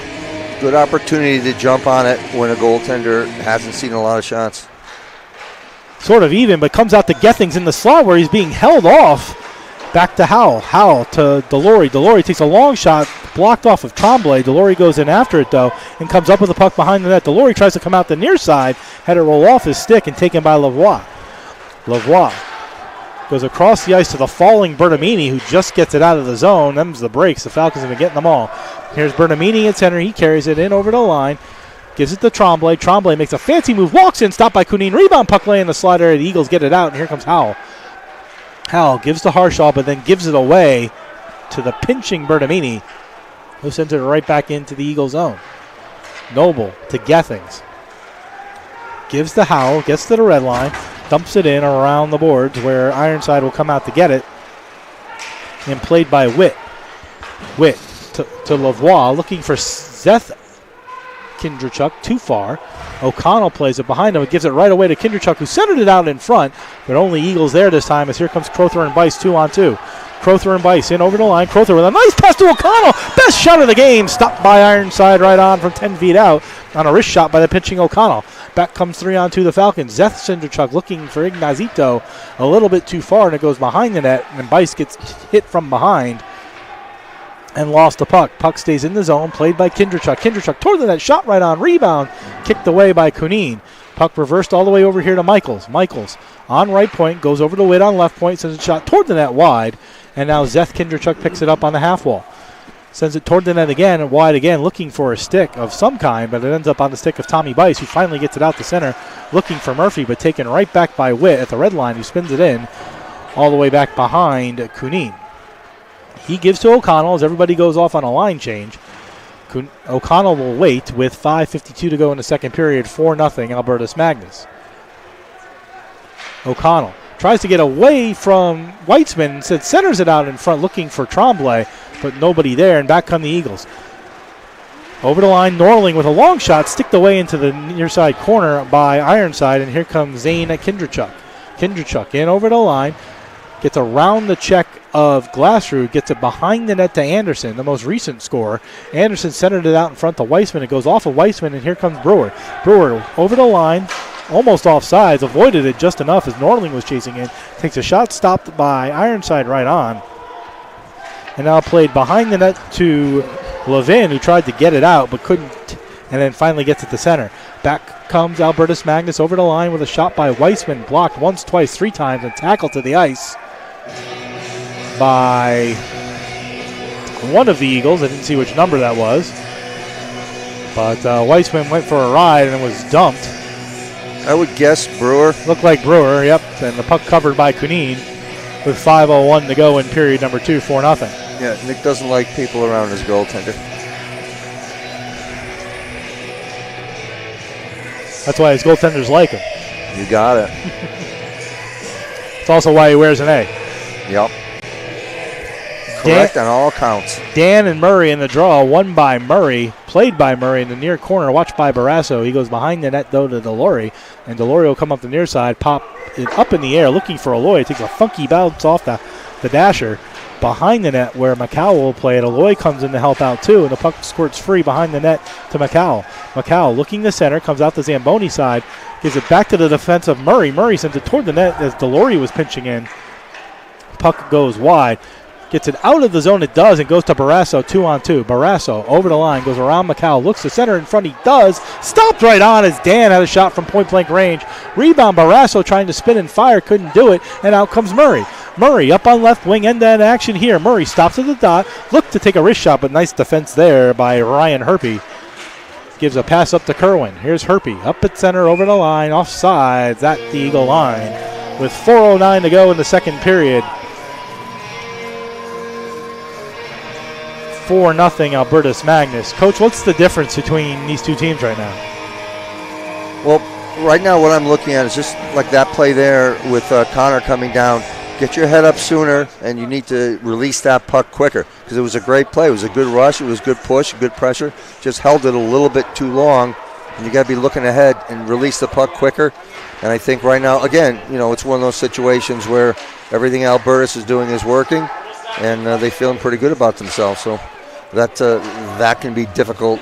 Momentum is something that's difficult to change. Howell came out the near side and took a shot that was stopped by Ironside right on, but now taken by Muller behind his own net, looking for somebody up the middle dangerously for Harshaw, who played it right back in. Harshaw goes off on a line change. Ironside plays the puck behind his net. Howell goes in after it. Nice pass by Ironside up the wall, though, to Muller, but taken by Gethings in the zone. Gethings spins away from the defensive Witt, goes back to the point nicely to Brewer. Brewer looking, holds, waits, shoots. The block by Muller nicely. Got his stick on it and got it out of the zone. Good play there by Muller. Nice thought by Brewer, but again, tall to the task are the Falcons. Ironside gloves a shot from center by Brewer. Leaves it dangerously for Witt, who does get it out of the zone. Almost held it a little bit too long before letting it go with 3 minutes to go in the second period, 4-0 Falcons. Crowther behind his own net, comes out the near side, but then taken away nicely by the defensive Lavoie. Lavoie gets checked off by Glassrud behind the net, but Lavoie stole the puck and kills some time in the zone. Given away, here's a shot by Manning, blocked in front, point-blank range, rebound looking for, instead taken by Bice up the wall and gloved in. Across, one-timer blocked in front by 6'7" Glassrud as Zeth Kindrachuk blasted one from the top of the right circle on the Lavoie setup. Puck now in the near side corner, more on the half wall. Murphy comes away with it, goes behind the net to Glassrud, and the Eagles will try again to get out. Crowther stick checked right at the line by Chamandi, who's got one of the goals. Now Chamandi comes away with it, takes a shot that deflects far into the near corner. Played by Murphy. Eagles hemmed in their own zone right now, trying to get around Anderson. Murphy does finally, but then lost it again back to Anderson, who stayed with it. Bice finally picks up and finally carries it out. 3-on-2 though if the Eagles can hurry, but they're probably tired. Bice dumps it into the near side corner where Crowther goes in after a couple of number 10s. Chamandi wins the race and plays it right over to Levin. Levin gets out of his own zone with a pass to Manning, who's up over the line. Manning looking for Zeth Kindrachuk, sends it behind the net. Noble gets there first, sends it to Delory, feeds a backhand pass to McQueenan. McQueenan sends it back in around behind the net, played by Noble. He tries to reverse the flow to the near side where Herpy gets in the way. And off the stick of Norling.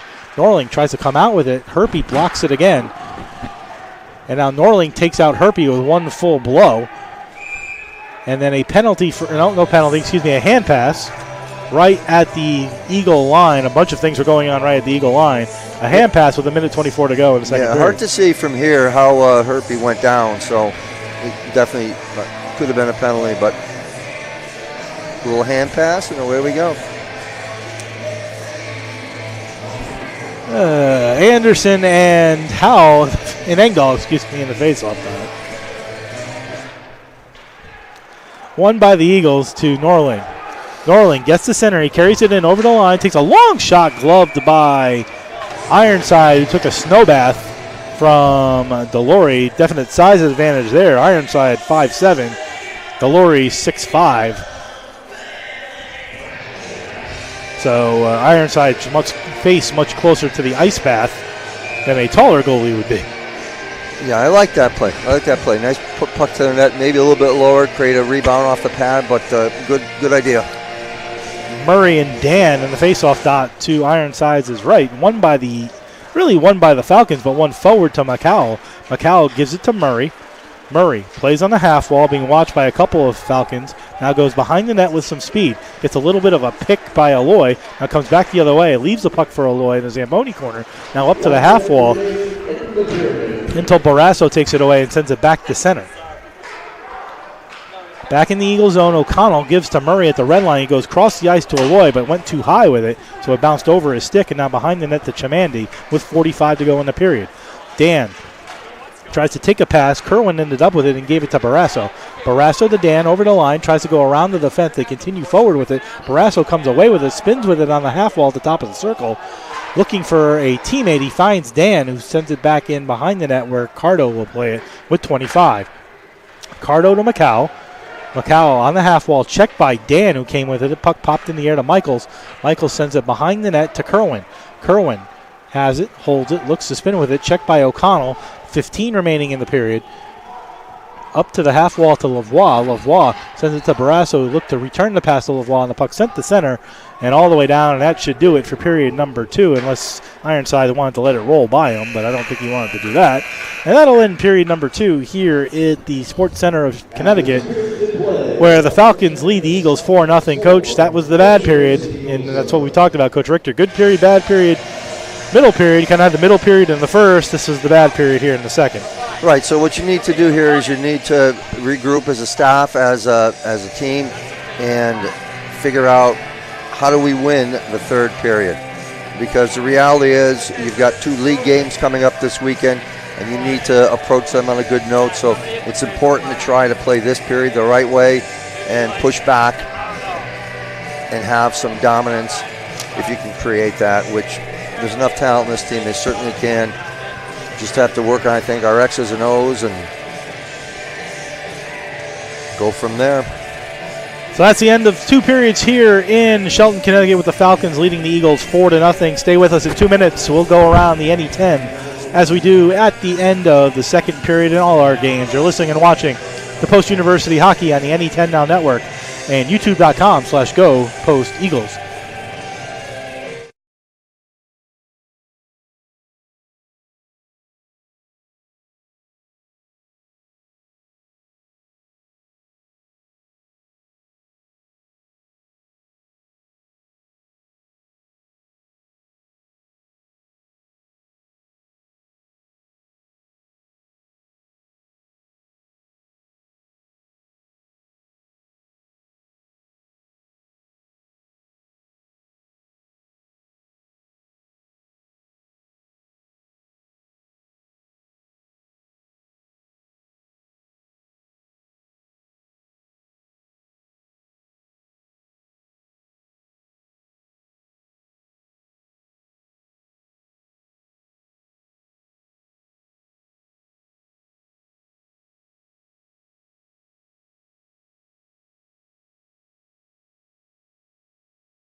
Back in the second intermission here at the Sports Center of Connecticut here in Shelton, Connecticut. I'm Jeff Nelson.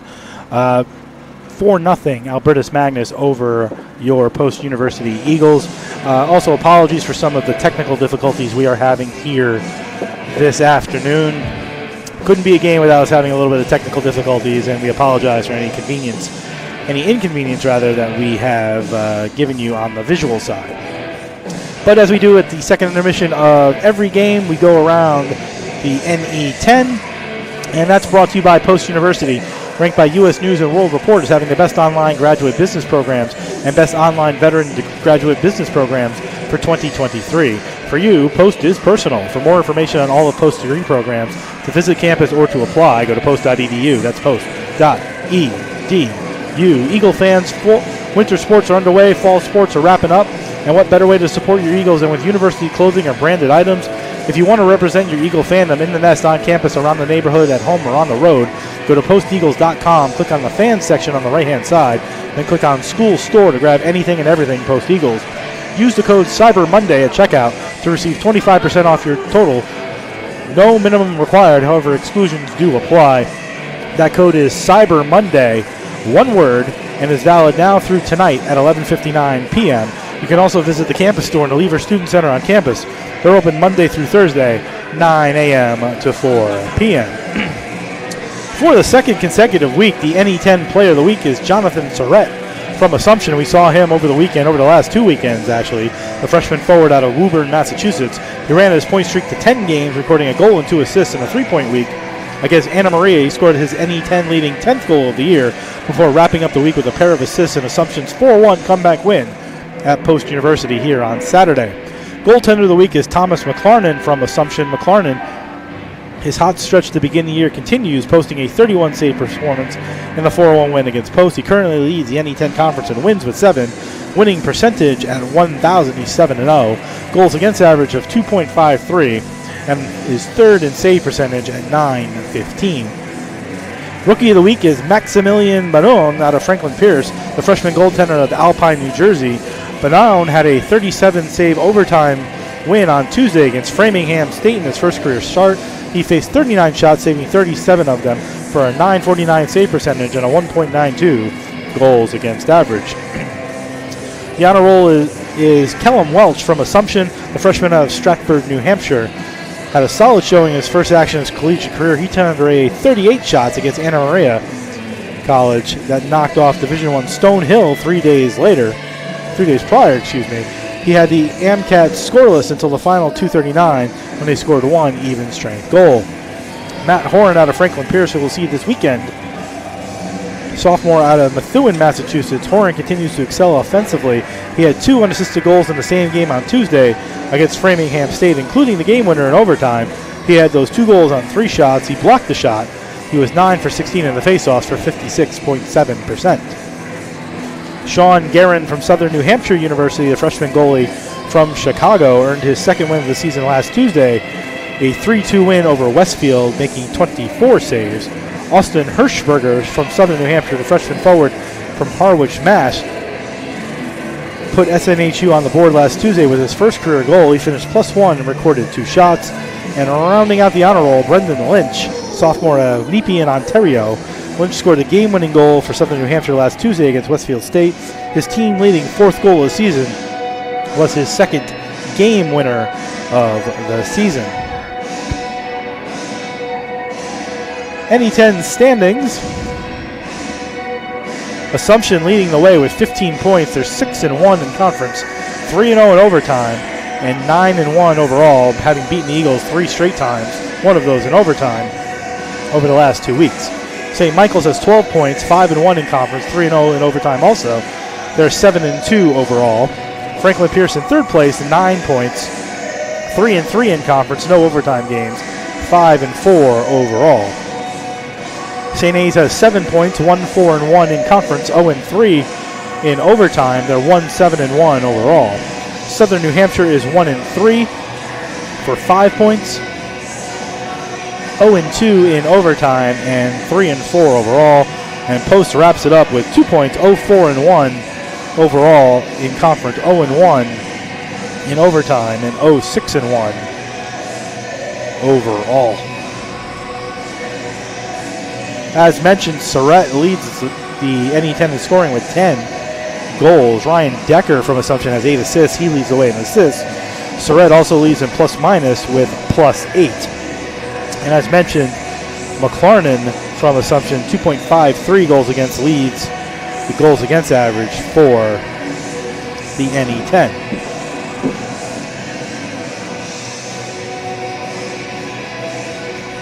Upcoming schedule in the NE10 after a very light holiday week. Everybody kind of getting back into action starting tonight. Currently this game is being played. LIU, Division I LIU, travels to St. A's tonight for a 6 p.m. game, and Riviere travels to Franklin Pierce for an 8 p.m. game. That's all tonight. Friday, 4 p.m. here at the Sports Center of Connecticut, Franklin Pierce will travel here for back-to-back games against the Eagles. That game is 4 p.m., 3:45 pregame on the NE10 Now Network and youtube.com/GoPostEagles. Coach Whitney and I will be here for all the action on Friday, starting at 3:45, puck drop at 4. Assumption travels to St. Michael's on Friday at 7:10, and St. A's travels to Southern New Hampshire at 7:40. And Saturday, everybody plays the same matchups again. Franklin Pierce and Post, 1 p.m. on Saturday, 12:45 pregame. Assumption at St. Mike's at 4:05, and St. A's at Southern New Hampshire at 7:40. That's the look around the NE10, kind of a quick look around the NE10 tonight, as not a ton happened over the last 7 days with the holiday, but the Eagles in game number 2 of their 8-game homestand trail Albertus Magnus 4-0 before a big weekend set with Franklin Pierce. We'll be back in 2 minutes with a recap of the second period and a look ahead toward the third period. You're listening and watching the Post University Hockey on the NE10 Now Network and youtube.com/GoPostEagles.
Second period intermission here in Shelton, Connecticut, where the Albertus Magnus College Falcons lead the Post University Eagles 4-0. Shots on goal in the second period for Albertus Magnus 23, a game total of 43.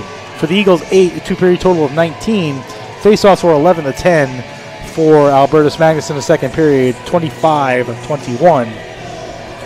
Overall, Coach, as we get close to the start of the third period, it's been a struggle for the start of the season, obviously at 0-6-1, looking for that first win, pressing a little bit. You know, I think one of those plays in the later part of the second period where Murray kind of came down on the wing, and instead of sort of taking the shot, he was probably trying to do a little bit too much. Turnover, back comes Albertus Magnus the other way. What can you do? What can you tell your team to stop pressing at this point? You can't get 4 goals in one shot. You got to slowly climb your way back and build yourself up to a big weekend set. Right, and this is one of the things that I do miss about the coaching piece is the challenge that you get when you're in this kind of a situation. That's exactly what you're saying. You're not going to go out there and score 4 goals in one shift. So you just have to get yourself back to trying to do those little things correctly. And it's hard because when you have that puck on your stick and you're in that house area, you want to be the guy, and I get that. So it's really just a situation of communicating that with the players and them choosing to do certain things, right? Like at the end of the day, you can draw up anything you want to draw up. You can talk about any kind of a strategy in that, but your players have to be able to execute, and they have to do it consistently. That's the biggest thing is what you've seen with this team so far. They have periods that they play very strong shifts, and then other shifts where it gets a little scrambly and they just don't settle down. So the ability to execute consistently is what I would be looking for in this third period, regardless of what the score ends up, because again, we have 2 league games coming this weekend, and we need to kind of find something to build on so we can go into that with some momentum. So we have another question on the Ask the Broadcast feature, Coach, so I figure we'll pop that up now. This comes from Tracy from Miller Place, New York. And the question she has is there any difference in playing downstairs than there is upstairs? The only difference that I've seen so far really is, and having played down here a little bit, is the time of day when you can play. And to really it's as simple as that. Yeah, Roof I mean, you have that, but there shouldn't be too many times in a hockey game where the roof comes into consideration. I hope, really. But you're right. I mean, there is a different look to it and that, but they practice down here every day, so whatever different nuances there may be should be past that at this point. We thank Tracy for her question. And again, if you'd like to ask the broadcast, we love for you to go to posteagles.com, click on the fan section, and on the right-hand side, then click on Ask the Broadcast, pick the sport you'd like to ask a question for. All of the sports and all of the games that our broadcasts have an opportunity. Obviously, we're doing the men's hockey game. If you select that, write us a question. If you're picked, we'll gladly answer that question on the air. Tracy from Miller Place, we thank you for your question and hope to hear from you again soon as the teams take the ice for the start of the third period. And I could be wrong, too, but I think Miller Place is near the northwest corner of Connecticut. I believe it's over there. I think it's a nice area. I think I've been through there on my motorcycle. Well, this was in New York, and this is Long Island, New York. So that's it is Long Island. Right on the other side of the ferry. You know where I am? I'm in Millerton. Millerton, New York. That's where I am. Nothing disparaging about Miller Place. I'm sure it's lovely too. Depends on who you know. That's life in general. There you go. A lot of strip malls there, I think. But most of Long Island is a strip mall anyway. Start of the third period, Eagles in their white uniforms going left to right. Falcons in their dark blues going right to left. 4-0 Albertus as we start the third period. Falcons win the faceoff and will start ahead with the puck. And Bernamini takes it in over the line, carries it, looks to center down in front, nicely sticked away by O'Connell. And Murray comes back to help, and he plays it behind his own net. Eagles trail 4-0. Can't get 4 goals in one shift. So Eagles can claw away, just need to play good hockey here minute to minute. Puck sent up the wall, stopped by Herpy. Back to the stick of Macau, and then a bad pass back from Macau looking for his own D, taken away by Ignazito, who sends it down behind his back to Manning. Manning centers it out in front looking for Kindrachuk, and it deflected right on and back to center. Puck looking for Macau too far. They're going to call an icing on that. Witt went back to get it, played it, got the icing call 52 seconds into period number 3. 4-0 Falcons. Yeah, that was always a point of contention with me for a little bit too. When it looked like a player could just reach out with their stick and touch it, yet it's still icing. I feel like you have to make some effort to play the puck and show that it's unplayable. Anderson and Murray in the draw. One by Murray this time. Sends it up the glass and out the center where Witt will play. It kind of just died on the ice after it hit the glass. Weitzman comes back in over the line, but had to go off a leg and back out the center.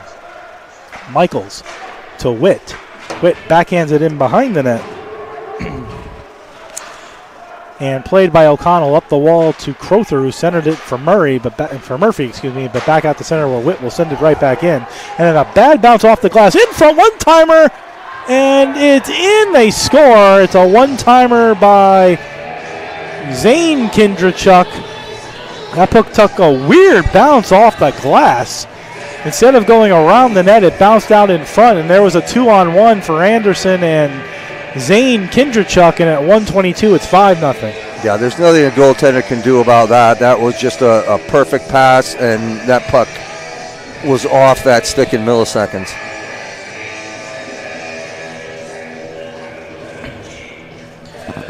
So for Zane Kindrachuk, his 6th goal of the season, team leading 11th point from Anderson at 1:22. There is some discussion. I'm not sure if Post is saying it came outside, if maybe it was touched on the bench, but there is something that there is a bone of contention. The bench touch is the only thing I can think of because it took a weird bounce. I didn't see it go off of anybody, but it's right where that sort of Jeep Dodge Ram ad is. That's sort of where it took that veer.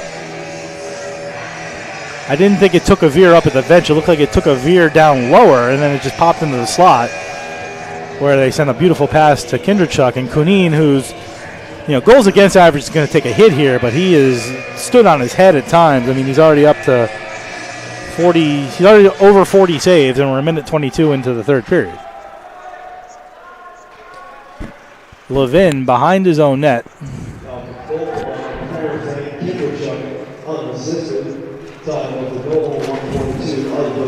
Given away, it's Murphy. Murphy carries it in over the line. Crowther sends it toward the net, wide and right on. Back to Glassroot, who gives it to Murphy, who gives it to Brewer.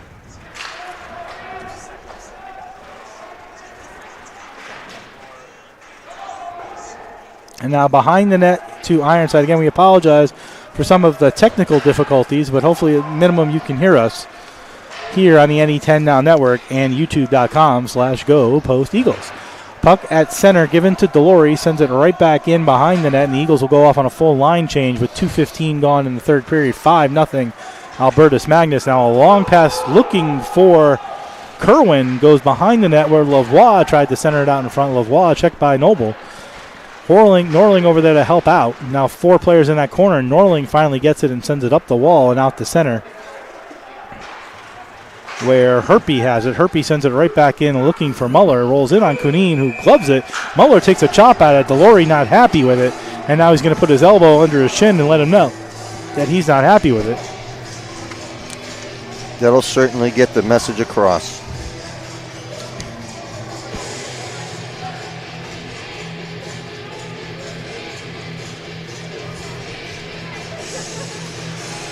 One thing I'll say, Coach, there hasn't been a ton of hitting in this game. Is that something that, fires you up a little bit, but there hasn't really been a lot of checking in this game? Is that because Albertus Magnus is doing something, or just style of play as Muller is going to go? Looks like Muller only is going to get a penalty here at 2:42.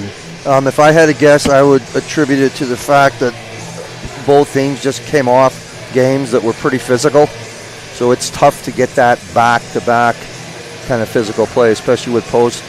This is, the third game in 4 days?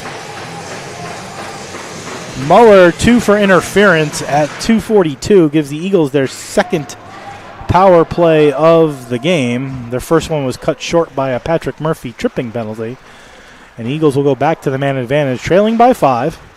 Looking to get on the board and gain a little bit of momentum coming up for their weekend series against Franklin Pierce. Here at the Sports Center of Connecticut, Game 1 is Friday at 4, Game 2 Saturday at 1 on the NE10 Now Network and YouTube.com/GoPostEagles. Bice on the far left corner. Holds the puck, waits, sends it toward the net, blocked in front again by Manning, and the puck sent all the way back to center. Here's Cardo carrying it out of his own zone, getting away from Manning, carrying it in over the line, gets to the circle, takes the shot, goes wide the net, but on the other side is Murray right at the point. Murray plays it down, looking for a cross pass in front for Engdahl. Engdahl chasing at it, trying to keep it in for a second, doesn't, and then Ignazito dumps it. Wipes out Engdahl on the way and sends it all the way down the ice. Just for record-keeping purposes, 2 minutes for slashing on Muller. Not interference. Here's Brewer. Brewer behind his back to Norling, carries it out of the zone, makes a long pass to Murphy, goes off his stick.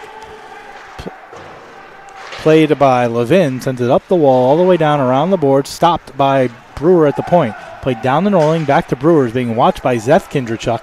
Brewer toward the net, looking for a deflection, stopped right on by Ironside, then placked the center, and here's Zindrachuk and Brewer going in after it, and Kindrachuk lost the race to Brewer, and here comes Brewer back in over the line again on right point. Brewer tries to go around the defensive Witt, senders it toward the net in front, stopped again by Ironside, and then Witt takes the puck and shoots it all the way down the ice. That was a great shift by Brewer there. Not only did he get that puck through to the net skate, but he also got all the way back to pick up that Albertus player. Won the race, which was important, otherwise Kindrachuk would have had a breakaway. 5 seconds remaining on the man advantage. Brewer still on the ice, goes behind his back, but leaves it for the only player there, which is Tremblay. Tremblay sends it back around the Brewer. Power play over. Eagles 0 for 2 on the man advantage. Falcons lead 5-0, 5 minutes into the third period. Down the ice it goes to Herpy. Herpy and Bertamini, the defensive combination out for the Falcons right now. But instead it's Muller out of the penalty box with a head of steam at center. He's in over the line. Muller carries it in, holds, waits, shoots wide. Got into the slot, had a good shot at it, just went wide with it. Tried to pick up his own rebound. It ends up back at the point to Herpy. Herpy sends around the boards to Muller. Muller, nice pass in front, stopped right on as Lavoie had a bang shot from 10 feet out. Kunin, another nice save. Again, not going to get the goals against credit, but he's going to get the save percentage credit as Aloy looks for Gethings too far. This should be an icing, and it is as Herpy goes back to touch it with 5:29 to go in period number 3. 5-0 Falcons and an exploded stick right in front of us, Coach. What are those sticks going for nowadays? A couple $100 a piece? I'm going to say I think that or more. I'm fortunate to have not had to have purchased one in a long time. Thank you to the Post-University Athletic Department. So that was the question I was going to ask, is who purchases the sticks? I presume the athletic department. Comes out of the budget. Yep. There you go.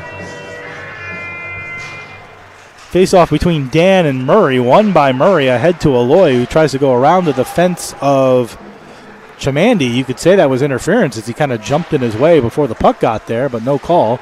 And the puck comes free to center where Engdahl gives to McQuegan. McQuegan tries to go around Chamandi.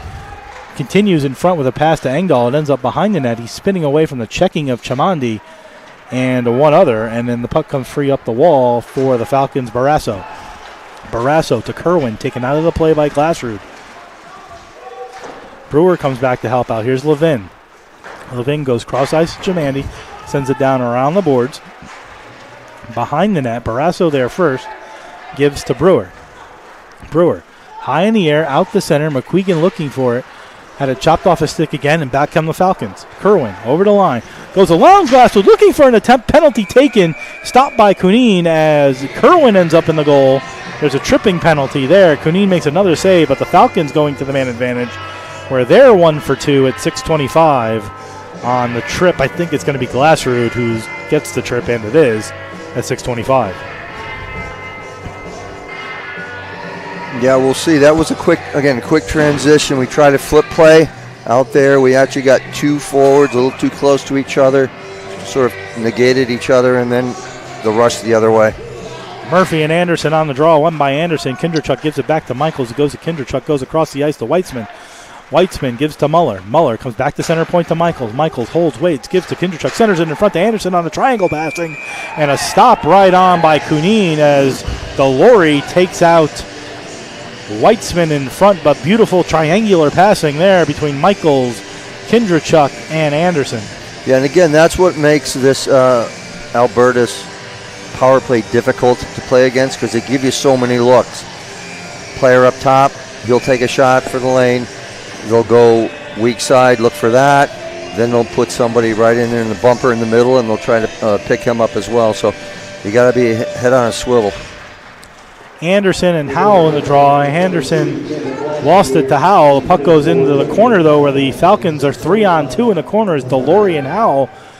The two Eagles are fighting against three Falcons. Muller comes away with it, goes back to right point to Muller. Muller closing in, waits, gives to Kindrachuk on the goal line, goes back to Michaels. One-timer blocked in front by McQuegan and behind the net of Kunin.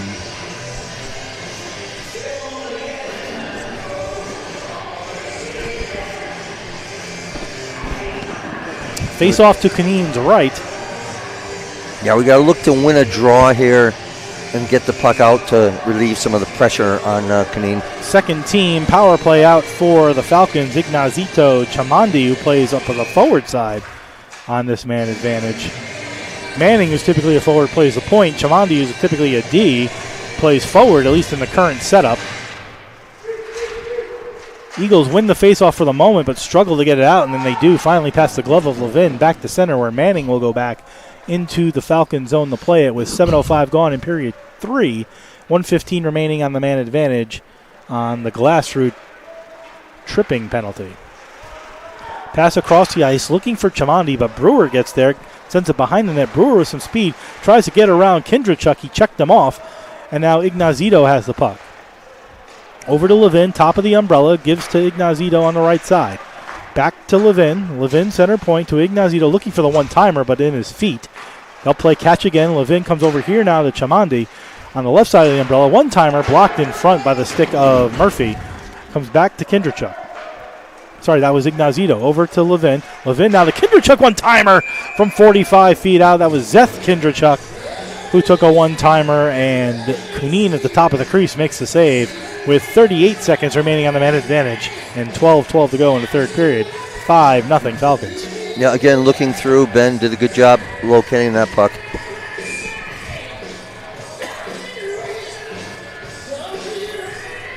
Lavoie out there now with Howell on the draw. Lavoie wins it to Tremblay. Tremblay gives to Bertamini, who gives to Bertle. Bertle to Tremblay on a bad angle. Shoots it wide. Didn't have much of an angle there off the back of the net. Played over to Muller. Muller back to Bertamini. Back to Muller. Umbrella set up again. Muller on the right side. Holds, waits, and towards that scores. Rifled it into the top far corner was Gustav Muller. The senior out of Sweden found the lane and blasted it with a wrist shot by Kunin. At 8:09, it's 6-0.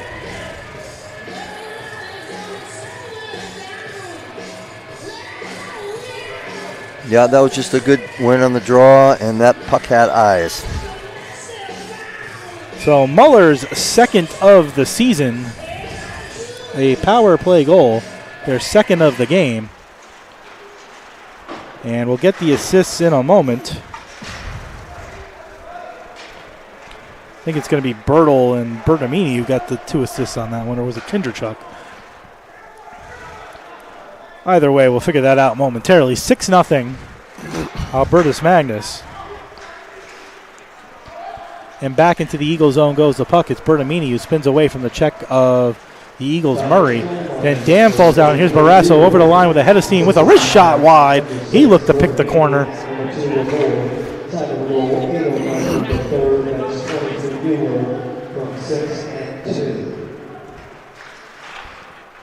8:09, the time of the goal. Again, we'll get the official tally on that in a moment. Here's Delory. Delory gets to center. Over the line, dumps it in. Michaels goes into the zone to play it. Behind the net with some space, looking for Witt, gives it to Witt. Witt gets to the red line, now dump it in, and dump and chase go the Falcons. With the Eagles trying to get out of the zone. Here's Harshaw.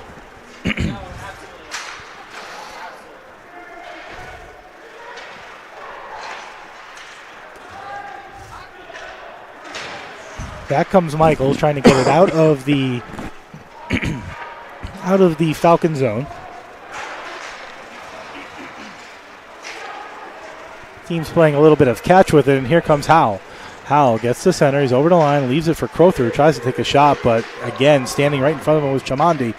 Crowther comes away with it for a second time, centers it out in front, but the only people there were Falcons, and here comes Anderson. Anderson, 3-on-2, over the line, on left wing, looks to center in front. Soft little pass to Zane Kinderchuk. It's taken back to Levin. Levin toward the net, looking for a tip in front. He sent it to the side of the net. Levin now, one-timer in front, goes off his own man, Anderson, and squirts to Crowther, who will get it out of the zone. Dangerous play in front for the Eagles, and then an icing by the Eagles. So officially the goal is going to be Muller, his second of the season from Bertamini, a power play goal at 8:09.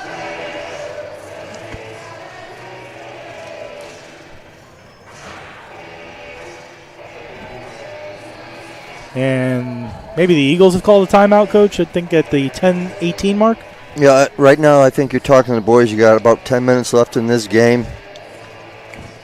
And there are times where you want to break your game down, like we try to win each period.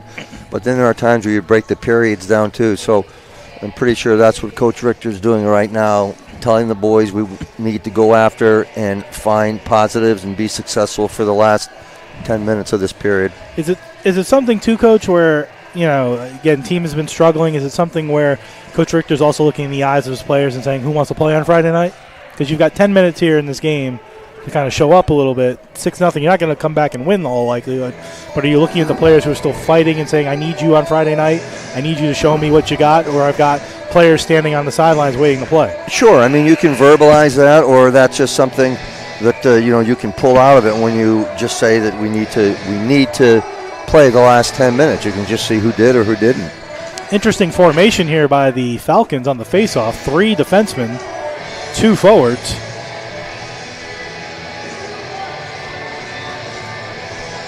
As Ignazito's in the draw against Murphy. Ignazito wins it to Bertamini, gives a down low to Zeth Kinderchuk, and slowly rolling in is Manning, as if they were looking to set that play up. Manning ends up with the puck, now comes toward the net, looks for a backhand. It goes behind the net to Kinderchuk. He tries to go behind the net to Ignazito. He centers it out in front, looking for Manning, who's taken down by Murphy, and now played behind the net to Glassrud. Glassrud being held off, gets a pass to Bice, who goes across the ice looking for Crowther, but taken away by Herpy. Herpy can be in some dangerous places sometimes, and in that case, he stepped right into the pass with 9:11 remaining in the third period. Don't forget to join us on Friday night or Friday afternoon, although with the time the sun goes down, it could be Friday night for all I know. 4 p.m., 3:45 pregame on the NE10 Now Network as the Eagles will host NE10 conference rival Franklin Pierce. Eagles win the faceoff. Delory gets it out of the zone, gets it to Norling, who dumps it down into the Falcon zone. Norling following it up, chases after it, but a nice spin-around play by Herpy. Gets it into the slot area. Herpy still trying to get it out. He skates away with it, spins away from McQuegan. And over to Bertamini. Bertamini goes across the ice through Delory, but Brewer is there to help out as it's into the Eagle zone again. Offside. The official calls as Lavoie was chasing Brewer around. And that will lead to a face-off in the Falcon zone with 8:44 remaining in the third. 6-0 Albertus Magnus. An independent team out of Division III, Coach. They'll be going into a conference starting next season. What's the transition? Obviously, having taken this Eagle team from an independent to a conference, what's that transition going to be like for the Falcons? And they score!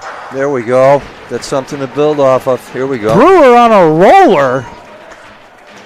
I don't think the Eagles even knew what to do with that, and Ironsides looks a little shocked as Brewer took what was one of those shots you see the guys take an intermission sometimes where they're trying to get the little hole in the middle of the net, and it just sort of saw an eye and went between the pads of Ironside, and at 11:21, the Eagles get on the board, so no shutout. It's 6-1. Yeah, again, there's something positive that we can take out of this, right? If we keep moving forward here, we got 8 minutes. See if we can get another 1 or 2 in the back here.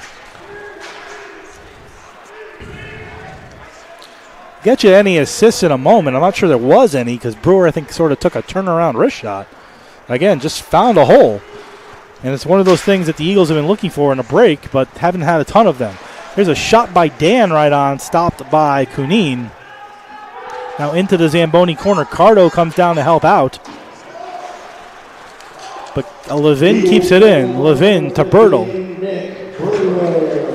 Assist by number 21, Connor Murray. Final goal, 39 out the third period. That's 15 Brewer. So officially it's Brewer, his second of the season, but first comes Anderson. In over the line, centers it across, and they score again. It's Kerwin on a 2-on-1 as they quickly turned around a turnover, and Anderson sent it to Kerwin, and at 12-17, the good moment of the Eagles scoring a goal at 11:21 is wiped out as Kerwin gets his first goal of the season. Sophomore out of Bury, Ontario, and that'll be an assist from Sam Anderson at 12-17. So just to recap, it's Brewer from Murray at 11:21. That made it 6-1. And then Kerwin, his first of the season, from Anderson, who's got a goal and 2 assists at 12-17. Here's Glassrud ahead to Gethings. Gethings trying to get to the red line. He does. Dumps it in cross right on to Ironside as Harshaw goes in after. Gethings follows up with it. Howell hits Anderson, but back comes Weitzman. Weitzman gets to center. He's over the line. Feeds a pass across to Zane Kindrachuk, who's just off sides at the Eagle line. So a goal and 2 assists for Anderson tonight. A lot of players with their first goals of the season, or first goals and first points. Levin a goal and an assist as well. Let's see if anybody else has any multiple points here. Chomandi has a goal and an assist as well. Here's Delory behind his own net. Don't forget to stay with us after the game. We'll do the 3 stars and get you ready for NE10 conference action this weekend as the Eagles host Franklin Pierce for a 2-game set. Come on out to the Sports Center of Connecticut. We had a great crowd on Saturday. Good game, great crowd. Eagles didn't win, but a great crowd. We hope to have that crowd again this weekend. Bad angle shot taken by Norling into the netting with 6:48 remaining in the third period. Coach looking through his stats, trying to determine who the 3 stars will be this afternoon here in Shelton. Yeah, we have some choices. But I've got what I like, and you'll throw in your, or add, I shouldn't say throw in, you'll add your honorable mention like you do, which is great. I like to have 1 vote. That's all. Sure. I just need 1 vote. Chomandi behind his own net. Reversing to Levin. Levin gets it up the center looking for Lavoie. They were onside, but then the puck swipe checked all the way back to Chomandi. Aloy took it, had to hold up because he was offsides, and Lavoie carries it, goes high up in the air to a racing Kerwin. Kerwin's going to get to it behind his own net to avoid the icing, but Delory with a nice chop check gives it up to Crowther, who carries it ahead. He's 1-on-4, so he gets to the red line. Originally they were going to call icing, but they waved it off. And now Levin looking for Chomandi, ends up on the stick of Tremblay. Tremblay goes back to Chomandi. Still has it, spins away from Murphy, goes behind the net with it. Lavoie has a check, chopped up the wall. Chomandi still trying to get it out. It squirts into the slot and out the center where O'Connell had backed up to play defense. O'Connell gets to the blue line, dumps it down around again. Here's Bice. Bice spinning off a check, trying to get it back to the point, but he gives it away to Kerwin.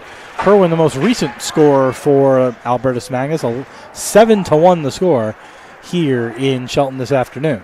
Long pass ahead to Barrasso just outside the red line. He gave it away to Bice, who comes back in. Chopped him down as he tried to keep moving was Bice.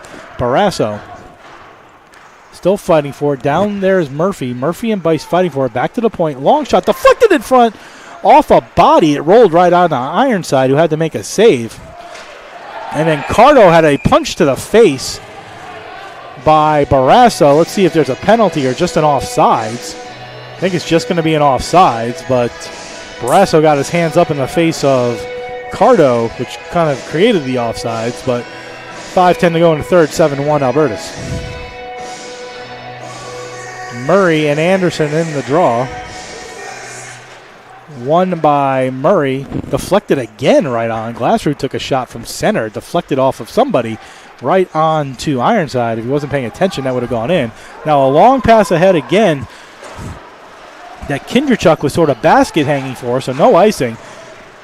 Kunin came out to sort of play the puck to keep it away from him, and now sent to Noble. Noble spins it up the wall to Aloy. Is being held by Anderson. Now Kindrachuk comes away with it. Centered it out in front to Weissman. Anderson comes away with it. Spins, turns, fires wide as Kindrachuk was at the side of the net. Played over to Noble on the other side. Noble trying to get away from the checking of Zane Kindrachuk. Gives it over to McCowell.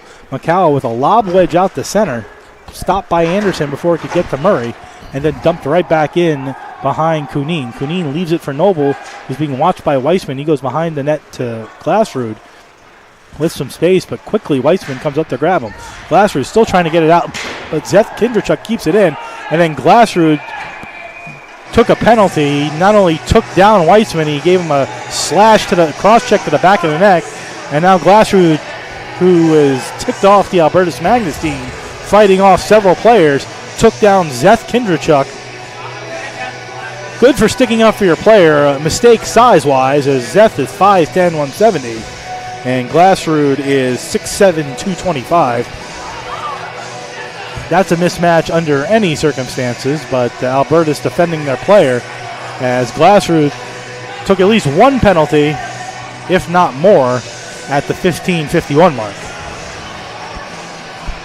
Yeah, again, we talk about setting a tone for the next game and being disciplined. So probably have to look at the video to see what precipitated all that, but not something you really want to see. Yeah, the takedown was sort of part of the play. The cross check to the back of the neck wasn't. Yep. And then obviously Albertus Magnus wasn't happy with that, and Zethkin. He wasn't the first one. He was the second or third one in there. Glassrud sort of knocked down the first two that came at him. But Kindrachuk, a little smarter, went a little lower to take down the 6'7" Glassrud. And then Glassrud sat on top of him. It also looks like we're going to have a goalie change for Albertus Magnus with 4 minutes to go, as Lucas Ulrich is coming in, a senior from Stamford, Connecticut, who has played in 4 career games, 5'8", 150, a 10.7 goals against average, and a .500 save percentage. So with 4:09 to go, Coach Wallach makes a goaltending change. Carson Ironside, who's played well but hasn't had to make too many saves, probably wouldn't have pulled him if the shutout was still on, but wasn't the best goal that he let in, but it's 7-1, so Ironside gets pulled at 15:51 for Lucas Ulrich, senior out of Stamford, Connecticut. Again, his 5th career appearance, 10.7 goals against average and a .500 save percentage. Glassrud is off to the dressing room, which tells me he got at least a 10-minute misconduct out of all this. And I would say a couple of other penalties to go with it. Yeah, I like that move by Coach Walk. That's a classy move. Ulrich hasn't been in a game yet this season, it doesn't look like. So you get him an opportunity to get some touches in the game in his home state is nice. I will say that his pads aren't as nice as Ironside's is, though. So here's the question with the pads. You love that color. Mm-hmm. Would you buy a car that color? No. Would you paint a room in your house that color? I might. So we agree that the best place for that color is on a set of goalie pads. You're talking to a guy who wears a lot of orange and blue and orange. Well, there you go. Get this sorted out, see what they actually end up with here. Looks like the door is still open, so somebody's going to have to serve the penalty. Yeah, I'm trying to see if we can get the penalties. There's at least a cross-check in there. I'm going to go cross-check and a 10-minute misconduct. That's going to be my guess. Either way, some other's got to be extra, though, right? Because there's a Albertus player in the box. Yeah. And they've got 5, so there's got to be an extra 2 somewhere. Maybe 2 roughings, a cross-check, and a 10. I'm going to go cross-checking, 2 roughs, 1 on each team, and a 10-minute misconduct. Either way, it's a power play for the Falcons, who are 2 for 3 on the man advantage. And if there was kind of any thought of the Falcons lightening up a little bit, I think that's gone. It's a 5-minute major, by the way, on Glassrud. In front, scores. Lavoie found a puck in the slot, took a wrist shot, 15 seconds into the man advantage, and at 16:06, it's 8-1. And as I was saying, Coach, any thought that they were going to lighten it up a little bit is gone now. Right, and a good team won't do that. A good team will keep going, but you certainly don't want to do anything, especially in this kind of a situation, that gives your opponent the feeling that they're not done with business yet. So a power play goal is their third power play goal of the game, now 3 for 4. 16:06, it's Lavoie out of Chicoutimi, Quebec, his second goal of the season, a freshman, the second career goal as well. That's at 16:06. Try to get you caught up on the penalties here. I don't have them all yet. So Glasser got a 5-minute major for cross-checking.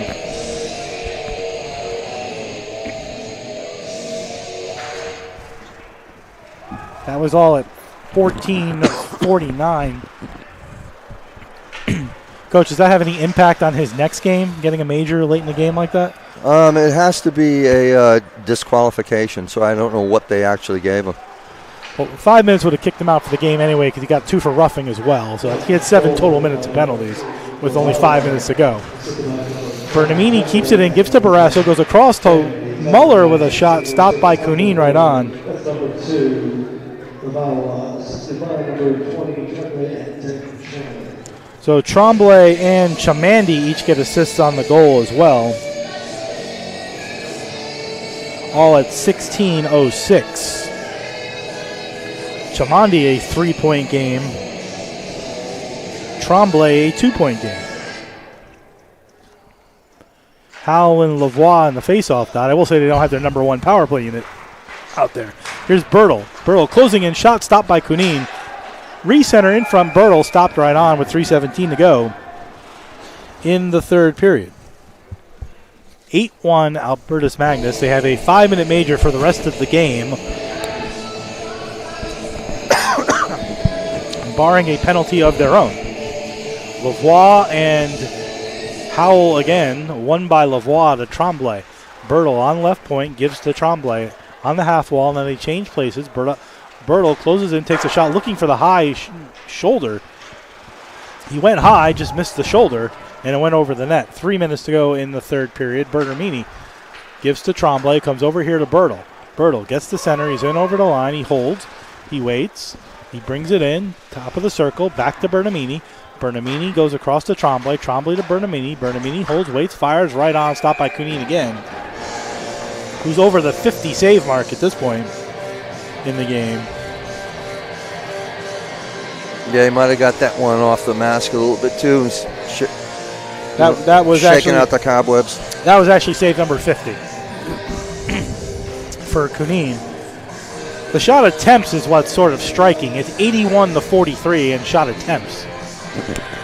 58-24 in the game. Shots on goal. Yeah, that's a statistic that as a coach you definitely look at. One again, Chamandi. Chamandi holds, has space, closes in, takes another wrist shot right on the puck, lay beneath Kunin, who makes another save, his 51st and probably his 52nd, with 2:40 remaining in the third, and the Eagles have to. So this was one of the questions I wanted to ask earlier. You mentioned how the Albertus Magnus power play sort of moves around and they have this umbrella set up. What's the best penalty kill setup for an umbrella? Is it a diamond? Is it a box? Is it a small box? Is it a man-to-man? What's the best sort of defense for an umbrella? Well, there's a lot of variation in that, what you can use, but you can diamond for that for sure, and I think we saw that with Murphy when he actually went into that diamond and blocked that shot from up top. Muller looks in front to a wide open net, was Chamandi from 10 feet out. He just fanned on the shot. And then a big cross check from behind by Dan. He took out one of the Eagle players right in front of us, and now everybody's in on the melee, and that was sort of the concern after Glassrud got his penalties, that they would find an opportunity not only on the score sheet, but in a setup like that. I don't know if the Eagle is still down. I think everybody's up. I see 4 Eagle players standing up. It was Delory. Yep. That's a little gutsy to go after the 6'5 Delory like that, who got hit from behind by Dan. So that should wipe out the remaining 3:20 of the 5-minute major. He's going to get at least 2. He might get 5. at 17-32. They might just give him 5 to get him out of here at this point, but let's see.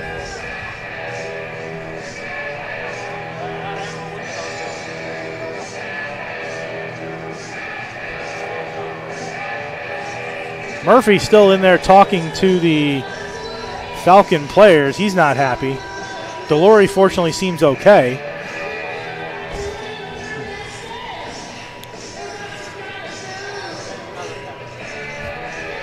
It was Dan who laid the hit, not Muller. And Muller, for some reason, is going in the box. Now Barrasso's going into the box. Or Barrasso's going up to the referee circle. All of this at 17-32. Now, I think they were pulling Barrasso over because he wore number 8, where it really was 18 Dan, and Barrasso's like, it wasn't me, it was him. Now they're putting Dan in the box.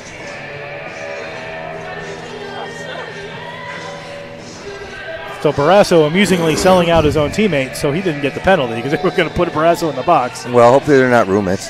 It's a long bus ride home.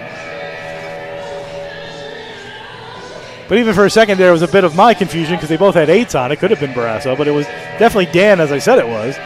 Yeah, or they may very well be roommates. I had a quick story for you that I had a friend who was actually played in the original 6 way back when, and that was when you could be a player coach.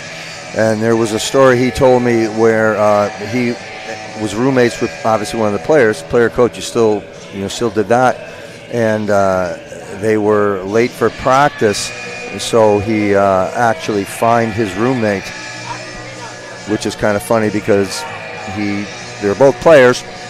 One was a player coach, and they both overslept. They were both late for practice, but he pulled his player coach card on his roommate and had to pay a fine. Oh boy. So Dan is exiting the ice surface. The good news out of all of this is Delory's okay. Popped right back up. Still kind of a vicious hit. If they didn't give him 5, I'm pretty sure they're going to give him a misconduct just to get him off the ice because you don't want any retaliation at this point. Yeah, further retaliation. Yeah, it could be, if it's not 5, you could give, a double minor. 2 and 10. Yep. Either way. A lot of options that you have, a lot of flavors.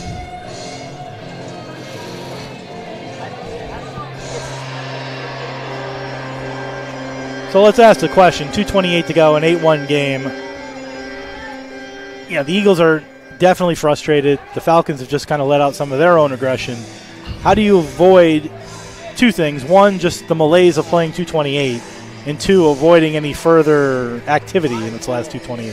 Well, I think you're having a discussion on both sides, right? I mean, for post, you can't afford to have anybody get disqualified and be out for the league games that come up this weekend, so you have to talk about the discipline piece of that. And at the same end for Albertus, I'm not sure who they have coming up next, but you've won the game. It's 8-1, so there's no need to prove anything else, really. Murphy's in the penalty box now for the Eagles. Dan has been taken off the ice. Muller's in the penalty box for the Falcons. Crowther's in there. They did give him a 5-minute major, Dan, for boarding at 17:32. That would kick him off the ice anyway. Presumably he gets a misconduct with that. All this really means is at the end of the day, if nothing else happens, it's going to be 4-on-4 for the last 2:28. Right. So maybe actually just play some hockey. That would be nice. At this point, faceoff's going to be in the Falcon zone. Dan, 5 minutes for boarding at 17:32 and a game misconduct. Roughing penalties to Murphy and Muller for the aftermath of the board, which don't get put on the board. All of that happening at 17:32. Lavoie has the puck. Gives it behind his net. Gets it back. Here's Lavoie. Out of the center. Up over the line to Kerwin. Kerwin gets hit by O'Connell. Brewer behind his net in the corner. Loses it to Kerwin. Kerwin and Brewer fighting for it. Both players go to the ice. Puck comes free to Engdahl. And the Eagles have a 3-on-2 if they hurry. But a nice bounce pass. Chased by Norling. Norling trying to get it before it gets to behind the net. It ended up behind the net. He tried to recenter it out in front to Engdahl. It got deflected and taken away by Levin. Levin behind his own net to Shamandi.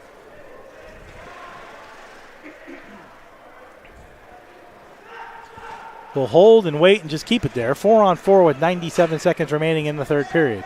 Here's Bertle. Goes long across the ice. Would have been offsides but never touched it. And then back it comes over the line to Murray. Deflected to no icing. Murray chases after it, but Herpy gets there first and gives it to Bertle. Bertle, quick pass up to Tremblay. Tremblay at center with Barrasso. He's in over the line. Tremblay trying to get through the defensive Cardo, who makes a nice chop play to get the puck away from Tremblay and back to behind the net to Wyatt Noble. 66 seconds to go in regulation. Here comes Cardo.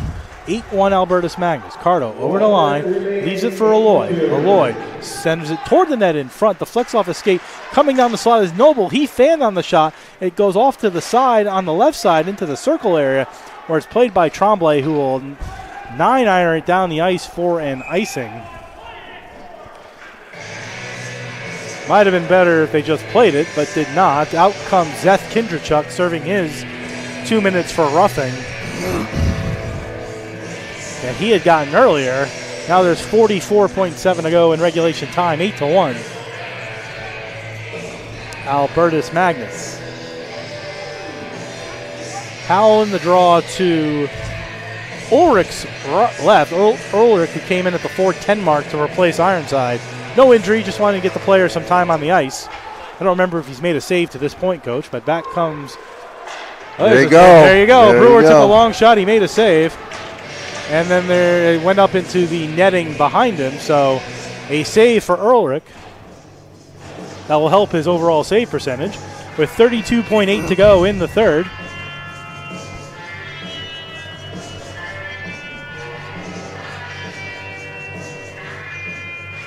Howell and Weitzman in the draw, won by Weitzman behind the net to Bertle. Bertle will just take it and chop it down the ice, but Delory got a stick on it, so no icing. And now Brewer will go behind his net with 23.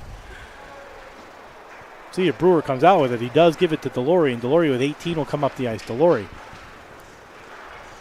gives it to Bice. Bice comes in over the line on the left side, stops, waits, sends it toward the net. Sticked away again by Ulrich. Popped up into the air off the glass with 10. 5 seconds remaining in the third. 8-1 Albertus. Puck sent across to the D. Hold by Herpy, and the game is over. Tough game for the Eagles tonight as they lose 8-1. A 4-goal third period for Albertus Magnus put any doubt of this game away. And the Eagles lose 8-1. Coach, we'll roll right into the 3 stars, which are brought to you by Post University, offering online, hybrid, and on-campus degree programs to meet your needs. For you, Post is personal. For more information on all of Post degree programs, to visit campus or to apply, go to post.edu. That's post.edu. Coach, your 3 stars. Yeah, my first star goes to the goaltender Ironside. Coming into this game, he was allowing a little over 3 goals a game. He only allowed 1 goal, and when this game was tight in that first period, he made the saves he had to make in order to kind of set the tone. And my second star for getting everything started and giving that 1-0 lead with a goal and an assist, I give the second star to Levine. And my third star, with what turned out to be the game-winning goal on his first career goal ever, with a goal and assist, Tremblay. 3 stars is picked up here in the radio booth.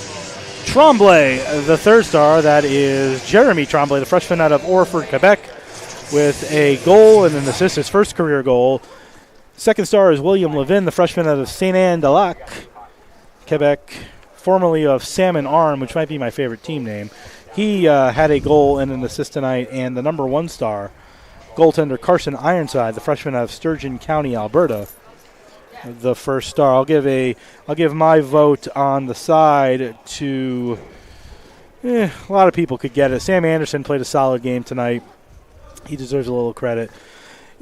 Sort of unsung a little bit for me might have been J.J. Birtle. He played the power play a lot and was in a lot of good places throughout the night, made some good defensive plays as well. But really all Falcons tonight, not much good on the Eagle side. The lone Eagle goal coming once it got to 6-0. It was Brewer from Murray at 11:21. But 4 goals by Albertus Magnus in the third period just sort of put away any hope that the Eagles could get back in the game. Shots on goal in the third period for Albertus Magnus 17, a 3-period total of 60. For Post 7, a 3-period total of 26. Shots total 85-46 in favor of Albertus Magnus. Face-offs dominant in the third period, 16-11 for Albertus Magnus, a game total of 41-32. So that'll do it for us, Coach. 3 days off now. Well, 2 days off, Wednesday, Thursday. 2 days off to think before a big weekend of conference play where if the Eagles have any hope of getting back into this, third and fourth game of the homestand starts Friday at 4 o'clock against Franklin Pierce. Sure, you just need to have a short-term memory with this game. You need to have a short-term memory. Just throw this one away. Tomorrow, have good attitude at practice, have 2 good days of practice, and know that you have the opportunity to pick up 4 points on the weekend. Is it easier to throw it away because it was 8-1 and it wasn't very close at all than if it was like 4-1 like Saturday, where they were in it but just couldn't get it? Yeah, I mean, there's different levels of frustration, right? There's different levels of frustration, which unfortunately right now they seem to be experiencing them.